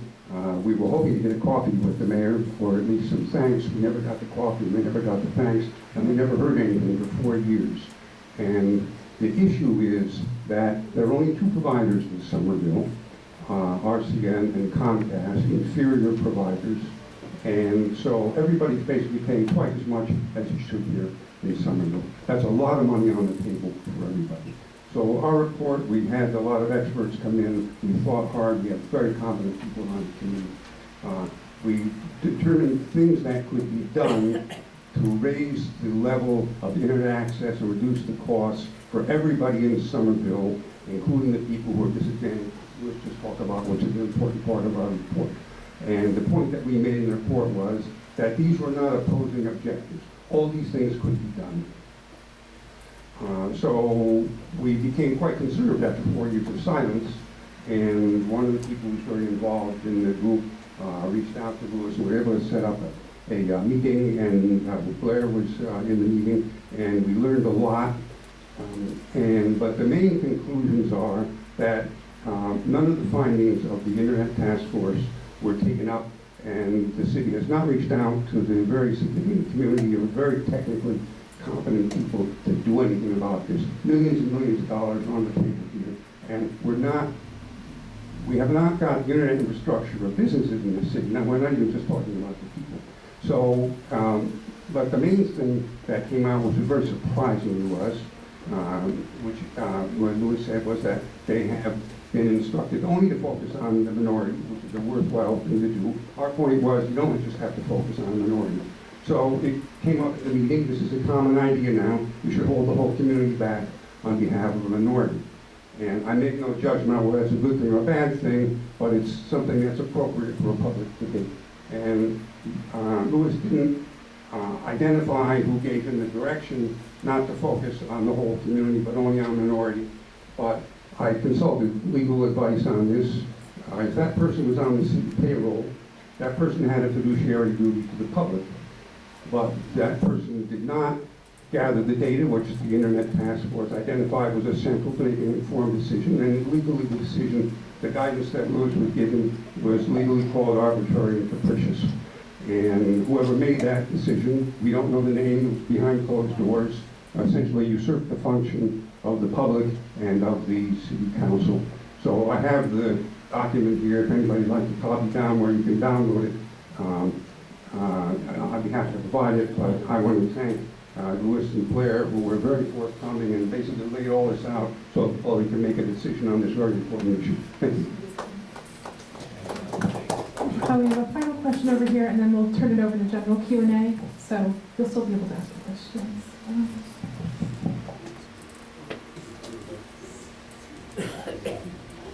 I can just talk about the microphone. Oh, we're going to this person. Sorry, we'll go back to Hi, thank you.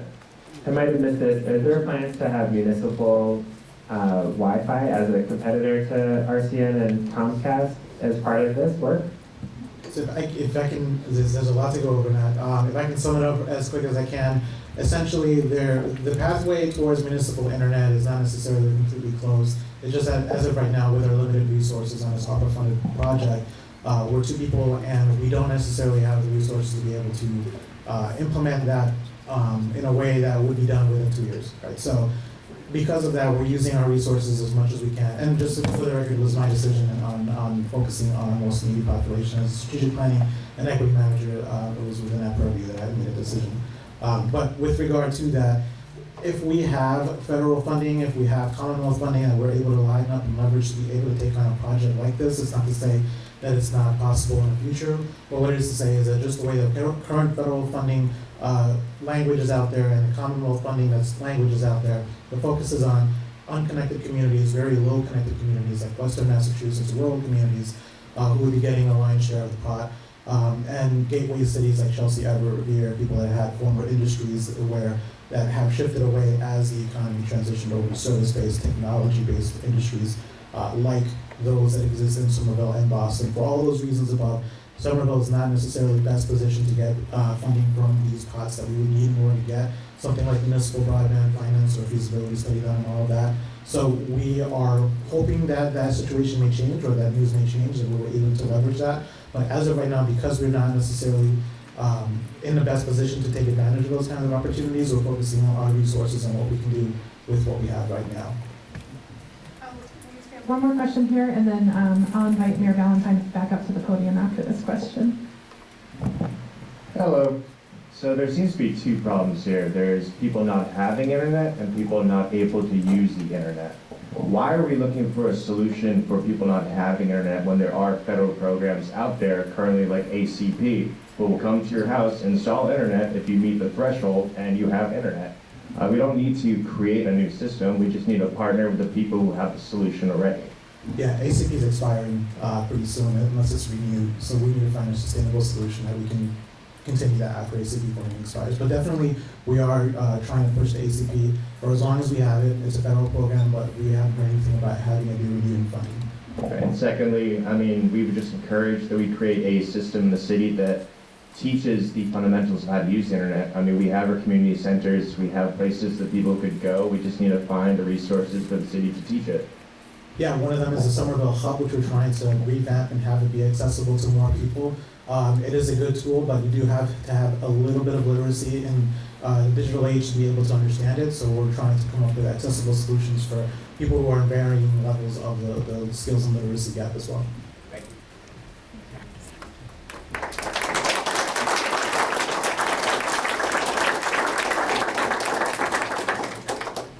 I would invite out also any of the presenters to please at least come up here too alongside me.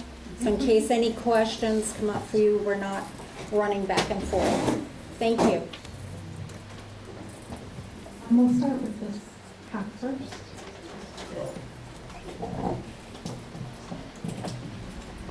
Hi, returning to the climate change topic as well as the rats topic. Returning to the climate change topic as well as the rats topic, have you explored city collected compost? I know some of our neighboring towns do that. I try to compost at my own house, but I think the city could be much more successful at that. Yeah. I'll speak to the compost issue. OSC, at least, they just conducted a feasibility study. Is that correct? Our zero waste plan. zero waste plan, sorry, I wanted to get that right, which included that, but OSC, I'm sure will report on that when it's more developed, correct? Sorry, I don't know much about the municipal side of things. But I will say compost is extremely important. It diverts waste away from the normal toters into potentially a more secure bin. Please do not set your compost on the ground. Please avoid grease, smelly things, and make sure if you do have a composter, it's up off the ground, you can rotate it, and that you're getting rid of it on a regular basis. Thank you. I'm not sure who to direct this to. I wondered what the thinking or policy is about the new class of electrified vehicles, bicycles, scooters, boards. They seem not to be clear whether they're miniaturized Teslas or augmented pedestrians. So it's very hard to know when you're a pedestrian, when you're at risk of one of these small electric vehicles barreling down to you. Today, just walking home from work on the bike path, a very large electrical bicycle with big fat tires, kind of a hog for an electric bicycle, was going, I'm pretty good at estimating, 20-25 miles an hour down the community paths between Cedar and Willow. There are a lot of toddlers and like me, old people. This just seems to be very unclear. They're operating by their own rules. Thank you for the question. I'm going to pass that on to Brad Rawson, our Director of Mobility. The response. Thanks for the question. I experience this stuff all the time too, and I find myself wondering. It's important to note that we actually just legalized electric bicycles and scooters in Massachusetts through an act of state law just like a year or two ago, and yet there's definitely still a Wild West dynamic going on right now. There are growing pains, and it's of critical importance that we all work together to educate and to design streets so that people don't get caught in the crossfire during that learning curve. And that means that big bikes shouldn't be moving more than 20 miles per hour on the community path, that we shouldn't have mopeds, gas-powered vehicles using protected bike lanes, that all small vehicles like scooters, bicycles, e-bikes obey the law and yield to pedestrians in crosswalks and at signalized intersections. This is all stuff that we're working on as a community. Our office works with our public schools, with our police department, our parking department to try to disseminate public information. So for example, if you're renewing a parking permit, you often get a little note card. I got one from a couple of years ago, like, hey, these are our speed limits. This is why we have a 20-mile-per-hour speed limit. And it's just coming to the time of year where we would be actually renewing that, and this is something that we've started to talk about. So I don't have a good answer for you, but I want you to know that your points are things that we've heard from the community, that we feel as professionals, and that other cities around America are struggling with. I was on a meeting with the City of Boston and City of Cambridge today, and this topic came up. We're all trying to figure it out. So hang in there, and we'll welcome people's feedback to make sure that we're encouraging safe operations of vehicles in appropriate spaces.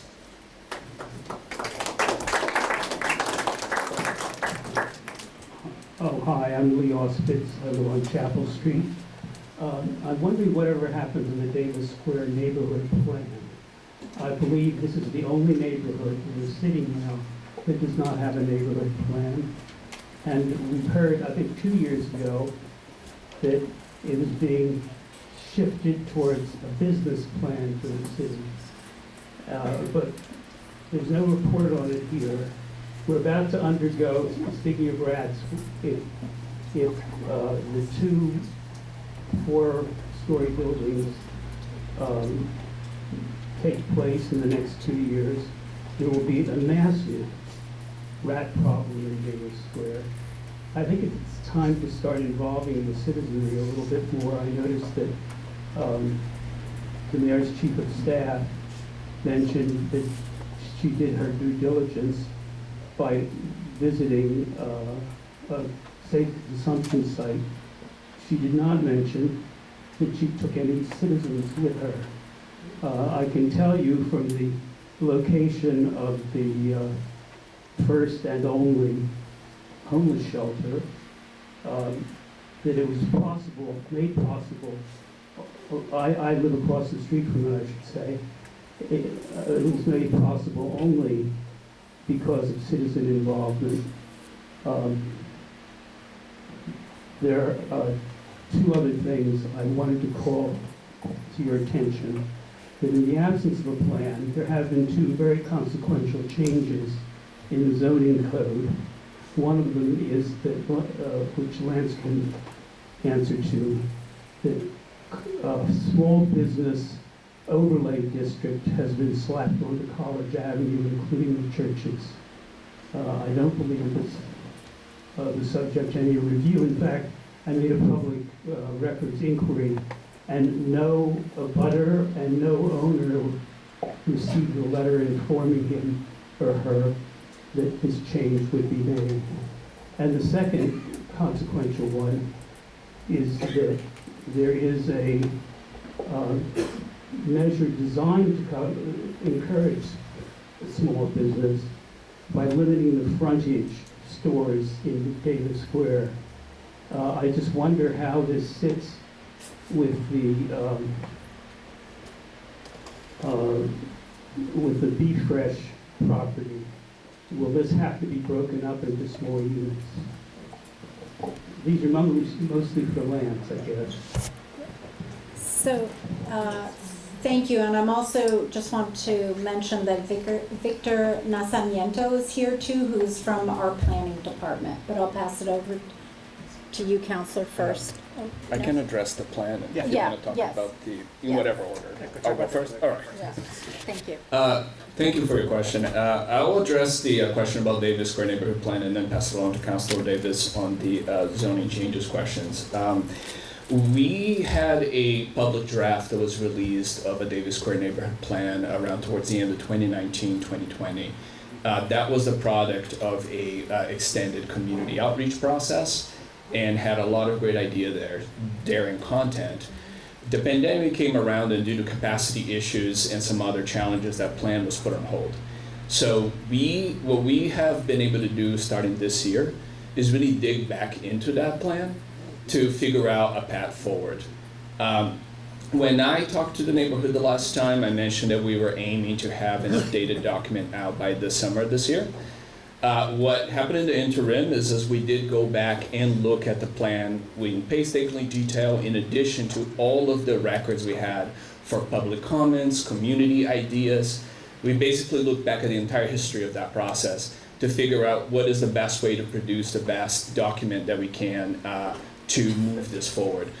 And what we realized then was that it wasn't going to be good enough just to update that draft.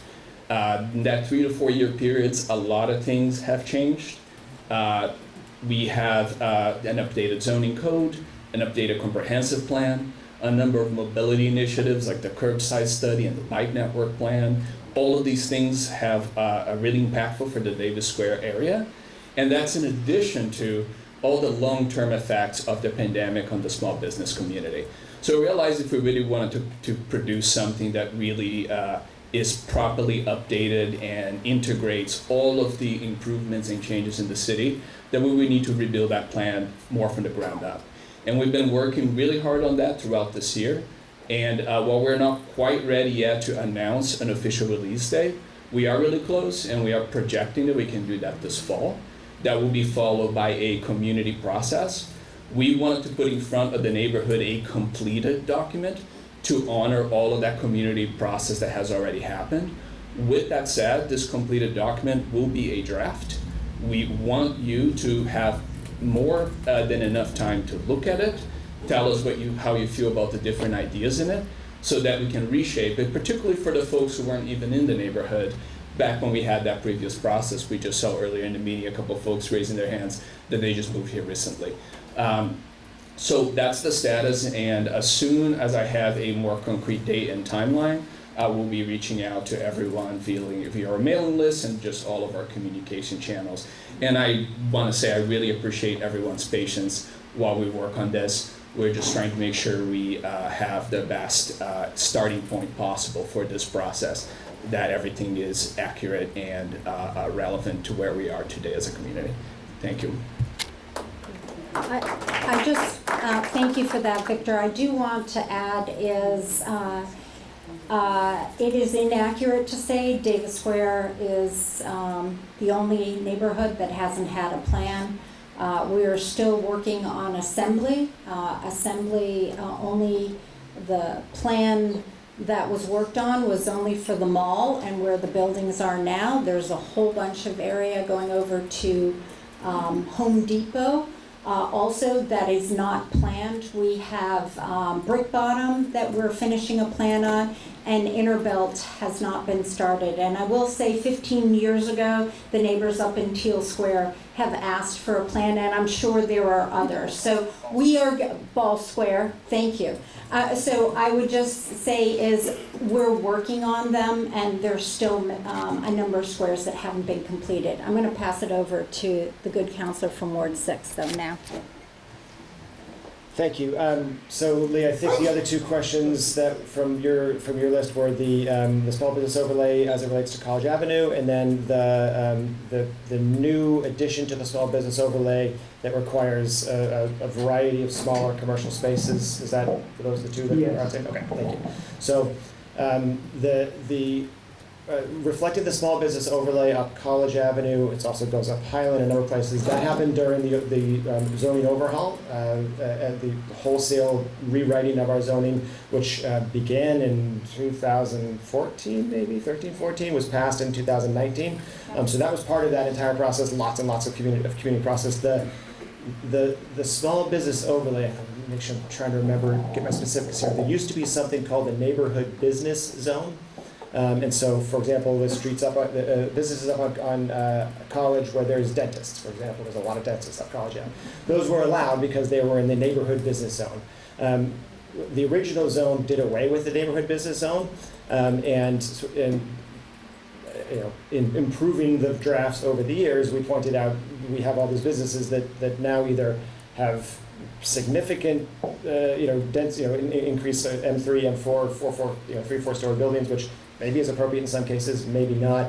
But the solution that I think it was Councilor Scott that originally came up with the sort of clever idea of this overlay, so that where you have neighborhood residents along some of the corridors, you could include an allowance for a small business like was there before. So the intent was to just reflect what was already there in that neighborhood business. So as I said, for example, on College, all those dentists, those are still permitted by the zoning that's there. Don't break this system.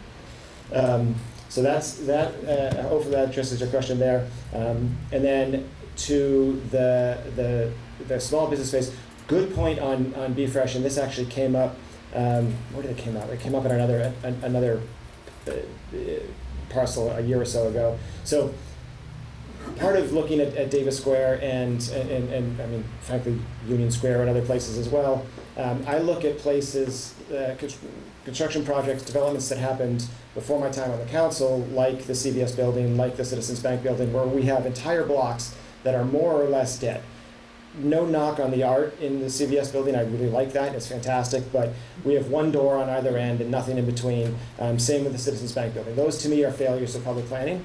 And what we were trying to avoid is knowing that places like Davis Square were going to be targets for folks to come in and increase density. I didn't want to see a city target go in or some other, the zoning that we had required the facades of the building to be differentiated, so it sort of looked like different buildings, but it literally was a facade. And behind it, you could have all those doors could be locked, and you could have one door at the end and a whole business in there. We wanted to avoid that and keep the character of Davis Square like we have now, where there's lots of smaller spaces, which our small business owners tell us is more attractive because the rents are lower. Now, the zoning that we came up with, and we couldn't actually find a model anywhere in the country, so we kind of had to invent it. I came up with an original draft, which was probably terrible, and Dan Bartman, our zoning expert, said, here's a better way that I think we could do this. And I said, that's great, you're the expert, we'll do it your way. But it doesn't actually, it doesn't limit the size, it limits the frontage of the unit. So you could have a 30-foot wide unit that has, 10, 15,000 square feet if it goes deep back in. And there are a couple parcels in Davis Square where that might happen. Think of the Foundry space, for example. That's a deep, large space. But we wanted to, we figured we wanted to give the developers appropriate flexibility to work with their economics, such as they were back then. Things obviously now are completely different, but still maintain that there will be lots of different spaces, and the hope will be that will provide a variety of spaces, some smaller, some more medium sized, but not the big giant city Target or whatever. But with a place like Be Fresh, the intent is that would be grandfathered, but the problem we're finding is that zoning, when we start doing stuff, the zoning attaches, and so it's a conversation that I have on queue with Mr. Bartman to have with Director, Senior Planner Bartman, to have that conversation to look at whether we want to allow a little flexibility for spaces that already exist, like the Be Fresh.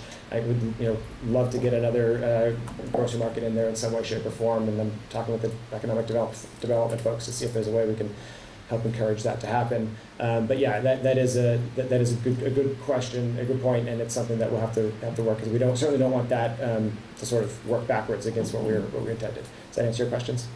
Yes, you haven't mentioned the concept of an anchor store. CVS and Be Fresh are anchor stores in Davis Square. You want them, they're also franchise stores. You want a little bit of that because the neighborhood likes it. Yeah, absolutely. People want to be able to get prescriptions on foot. People want to be able to pick up some groceries on foot. Yeah, no, for sure. And listen, I don't know all the economics behind why Be Fresh is leaving, but I imagine it has a lot to do with their corporate decision to move away from that model and the significant decrease in foot traffic going to and from the T. For all of the reasons, people don't go to work as much anymore. We have 2 new Green Line stations, and the T doesn't work most of the time. But we are absolutely on board with that. In terms of having an anchor store, I mean, absolutely agree, and that's what I said. I want that zoning to work so that a place like Be Fresh, a place like CVS, what we have now can stay, and a new business can go into that location. But the other thing is the way that we drafted this overlay, and it actually is part of the small business overlay. That was Dan Bartman's suggestion of how to sort of incorporate this. It gives the developer the flexibility. So it's a formula, right? You have to have, not like a formula of business, but like a math formula. You have to have a certain number of spaces per 200 square feet. So there could be a fairly large space at a corner for, say a big restaurant, or if there wasn't a CVS, something like that. And again, the space behind the street front could be significant. But then you have a series of smaller spaces. Right now, a lot of those stores on the storefronts on Highland, or on Elm Street are something like 13 feet. I mean, they're really small. You could do that. So the idea was to give them the flexibility. If they wanted to do all 25 footers, they could do that. If they wanted to do one larger one and then a bunch of smaller ones, they could do that. They're the experts, so we wanted to give the flexibility. And that project that you mentioned, on that side's the Scape side, we actually made a couple adjustments to the final zoning based on some conversations with them. We sort of said, we told you this was coming.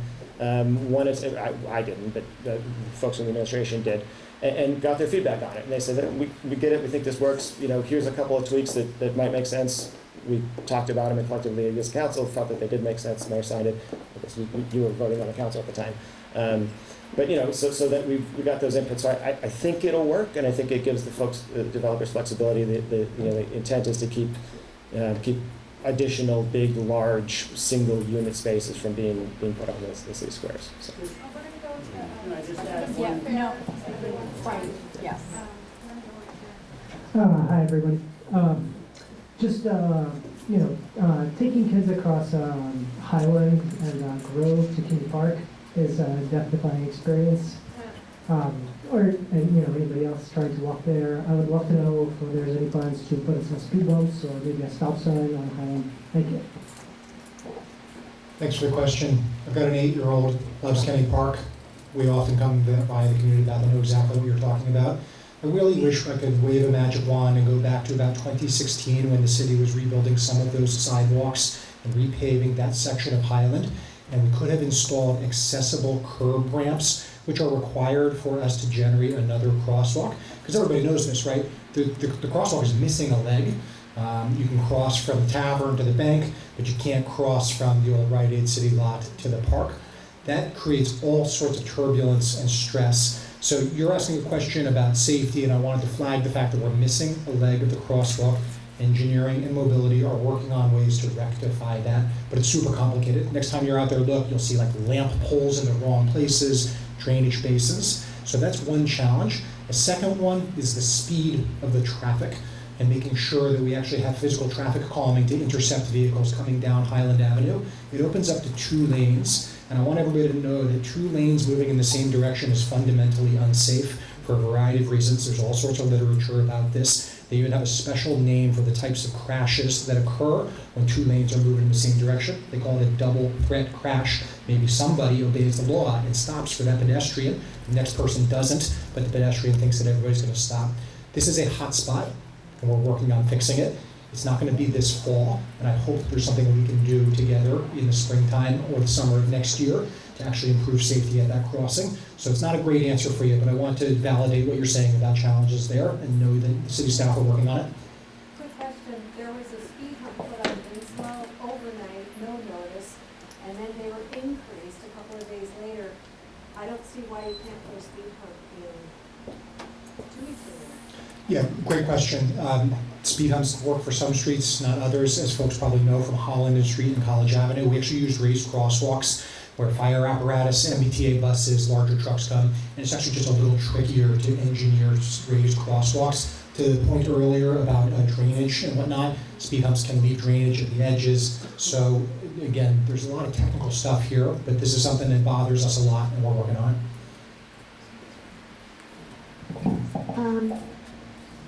So I understand there's no master plan for Davis Square, but nevertheless, it seems like there are things that are going to be happening in the short term. I think I heard that there are like buildings that are being torn down, 5-story buildings that are going in. Can you, maybe did I just hear that B-Fresh is leaving? Can you give a little bit of an update about what to expect in the next 2 years while this plan gets developed? Sure. I'm going to bring up Tom Galligani. He's our director of all the divisions that manage planning and economic development. He can give you more information. Hi, thanks for the question, which I'm going to rephrase to say there's been a lot of activity. What's happening? What's going to be happening in the next couple of years? Well, here's what we know. We've gone through sort of a boom time around the city where we've seen all these lab developments launch. You see cranes all over the city. We had 2 very important projects permitted in Davis Square. The skate project, which is on the corner where Dragon Pizza is, and then also I'll call it the Asana project, which is Chipotle, the 7th Spoke, and on the other side, Starbucks. Thank you, Mayor. And what we've heard from both of those groups is that they're on hold because it's really hard to launch a building and get financing to launch a lab building without tenants. It was easy to do that a couple years ago. You didn't need a tenant, you just started building and you expected the tenants would fill up those buildings. And that is no longer the case. So each of those buildings are in a pause situation until they can probably find a tenant to fill half the building. That's usually a typical trigger that allows them to move forward with some confidence. So I don't anticipate in the next year seeing the activity that we expected. I don't think you're going to see the demolition of that the skate project, at least in the next year, until we hear otherwise from them. So I think we're in a steady state for now. As you announced, B-Fresh is leaving. I think they're closing officially on the 17th, maybe? Thursday, next Thursday. Yeah, so there's just a few days left. And we are in contact. Actually, the folks from Asana, about a year and a half ago, purchased the B-Fresh, the building in which B-Fresh is located. The good news in my vantage point, from my vantage point, is that these are very sophisticated developers and property managers. They focus on urban properties. All of their holdings are in cities, in urban areas, so they've got great relationships and know how to market and to fill spaces in great, interesting places like Davis Square. So I think we're in good hands. We're in constant communication with them. Our economic development team works with them very closely. And they are fielding some inquiries, and there's definitely interest in such a significant, interesting space in a busy place like Davis Square. Hope that answers your question. Tom, is that grocery interest? Yeah, can you tell them Oh, yeah. So the mayor's saying, to remind folks that this was actually a success. Beef Fresh was a success. They were open for 5 years. They stayed open longer than any other Beef Fresh that Stop and Shop launched. Stop and Shop launched, I think, 6 different locations in a couple different states of this urban small format, as they call it. And this is the last one. It's been the most successful version. The company has decided, the parent company of Stop and Shop, that they don't want to continue this small format. It's not working right now. Maybe that's a response to what's happened during the pandemic. They're focusing on their larger formats where they can deliver, where people can come in and pick up. I don't know. I haven't had close conversations with the folks at Stop and Shop, but it's been a success.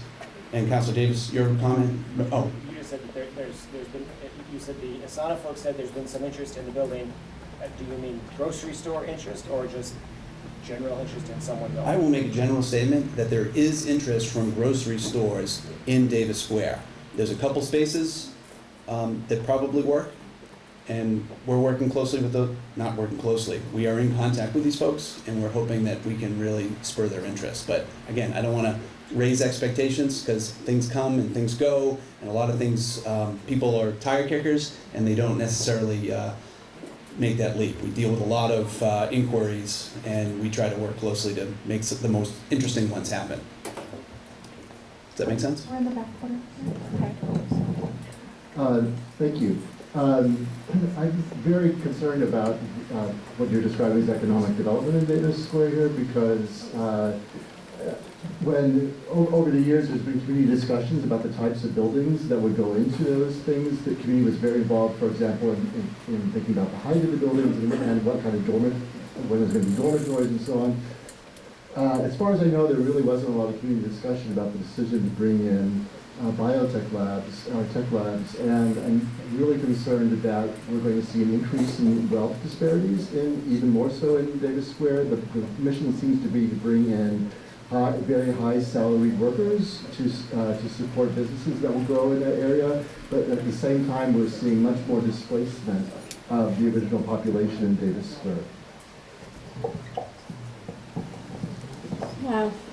Thank you for the question. There's a lot in there. I might have to rely on you, Councilor Davis, but my understanding is after community feedback that the 6 stories that were proposed a couple of years ago brought the projects to 4 stories. So that is in fact the case. And I also heard back in 2020, 2021 that the residents did not want dormitories in Davis Square. So the property owner did a change, and they said they would go commercial. The exact details of that commercial or life science, okay, you need to add. Okay. Thank you, Madam Mayor. A little clarification. Just I think it's important. We, as many of you remember, as a community, were going through this planning process and identifying at the time. You might remember one of the most significant conversations in terms of our development was we need to shift the balance from residential to commercial. With very little commercial property, commercial development in the city, and so we were sort of looking citywide where would be good places to sort of encourage commercial development, pays a higher tax rate, takes some of the burden off of our property owners and renters. So the center parcel of Davis Square had sort of been identified through that planning process. Looking at Brad, you were there. As a good spot for a commercial. I think the Candlewick building is also identified as commercial only. There was a couple spots that were sort of there, but we hadn't passed the zoning yet. And so when the Scape folks came in, they were looking at the existing zoning, which was residential. We sort of said, hey, we have this planning process that's sort of moving towards commercial here. So by no means was that zoning changed to avoid that use or that proposal. It was not in response to that at all. It's just the timing was unfortunate. to their credit, they said, okay, fine, we want to do commercial, community wants commercial there, we'll come back with a commercial plan. So that's how that all happened.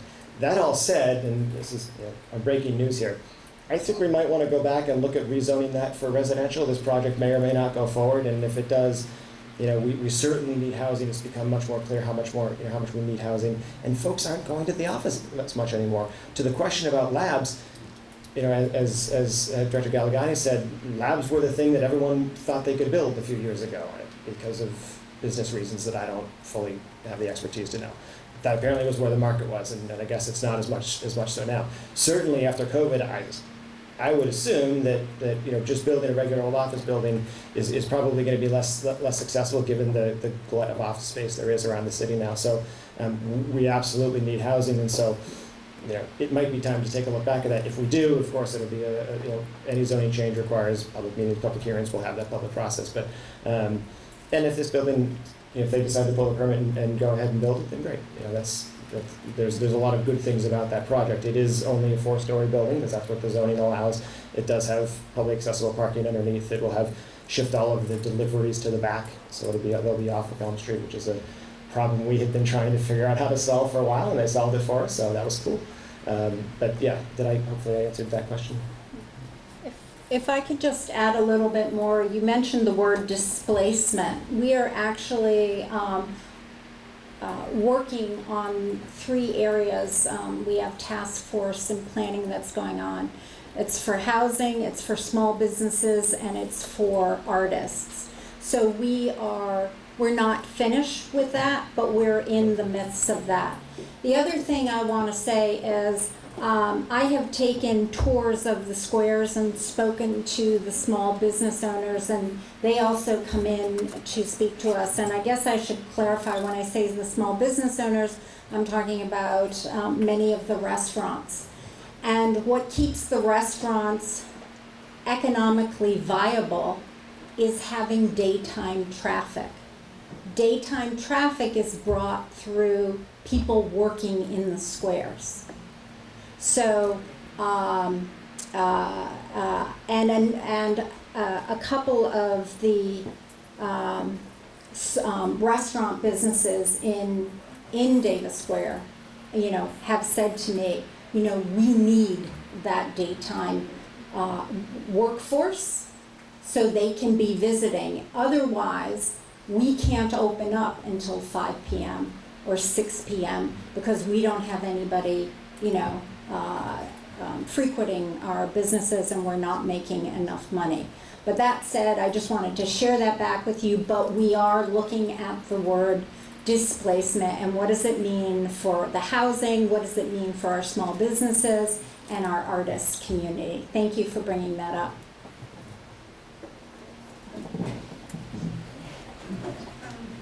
We are approaching 8:45, so I see 2 hands raised here. Staff will be here following the meeting to continue one-on-one conversations.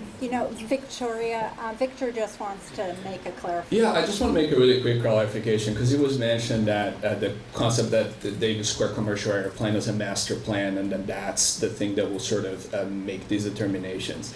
I just want to clarify that the commercial area plan is a visioning plan that's really focused on public investment in the sort of general direction of the square.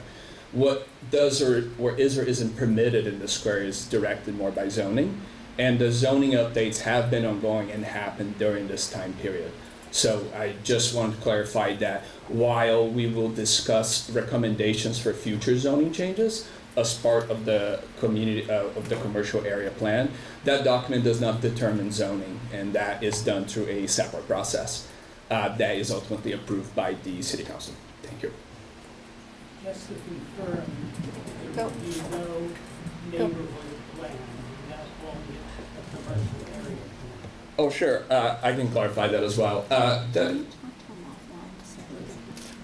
I will answer your question afterwards so we can listen to that question over there. So I'll talk to you. Thank you. I have a question dealing with electrification, the goal of the city to electrify buildings. And it's in 2 parts.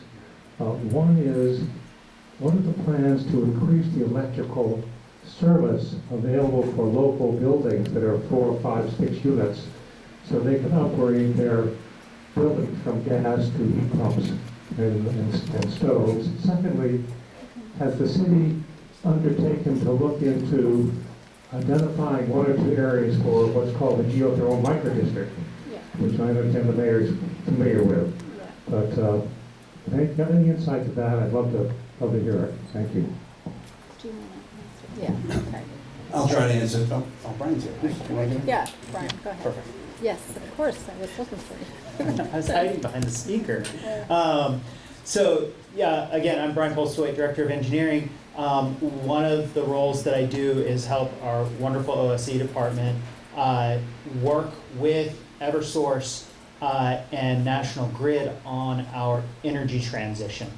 And a lot of why that comes to engineering is because we have the expertise of managing and understanding how our infrastructure, especially our utilities, function throughout our system. And as many of you know, both Eversource and National Grid use our public streets to access all of your buildings to provide you energy.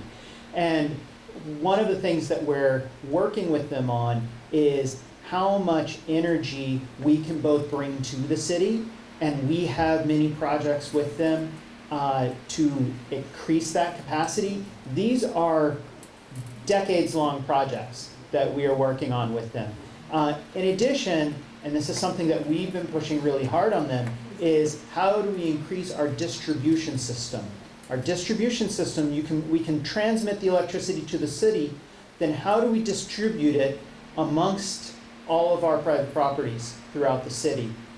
And that's the area that we're struggling with. We have a 100 to 150-year-old electrical system, and being able to get the infrastructure added into the city to do that is really challenging. So those are elements that we are ongoing working with. There is a certain degree of electrification that we can get to. I believe the number is about 30 to 50% electrification that the existing grid, the existing distribution system can do. And that's predicated on heat pump systems and EVs. Those two technologies actually collaborate really well with the existing system, but we will get to a point where we'll exhaust it. And so we're working now to work with Eversource and National Grid to expand that capacity. And a big concern is not just heating, but it's also air conditioning. As we get heat pump systems, everybody gets an air conditioner with that, and we know that people use them when they have them.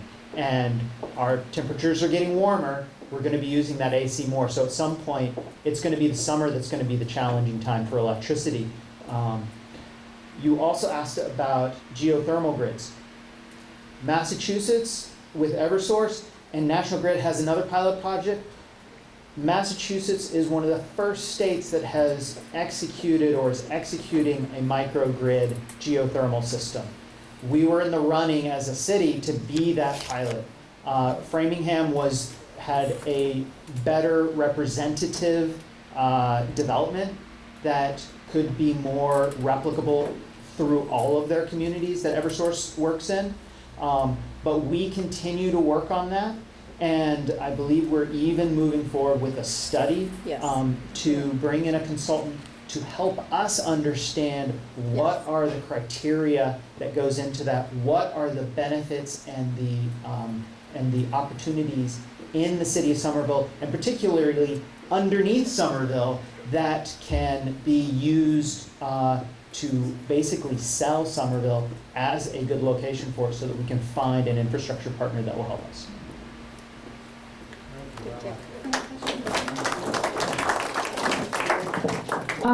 I've lived here for like 4 days now, so I was wondering. Welcome. Thank you.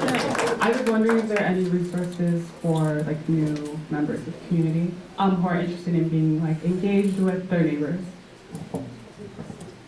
Yes, all you need to do is send us an email, but we'll take your information now and we will tap you into some of the volunteer opportunities or that we have going on, or learn more about what you're interested in.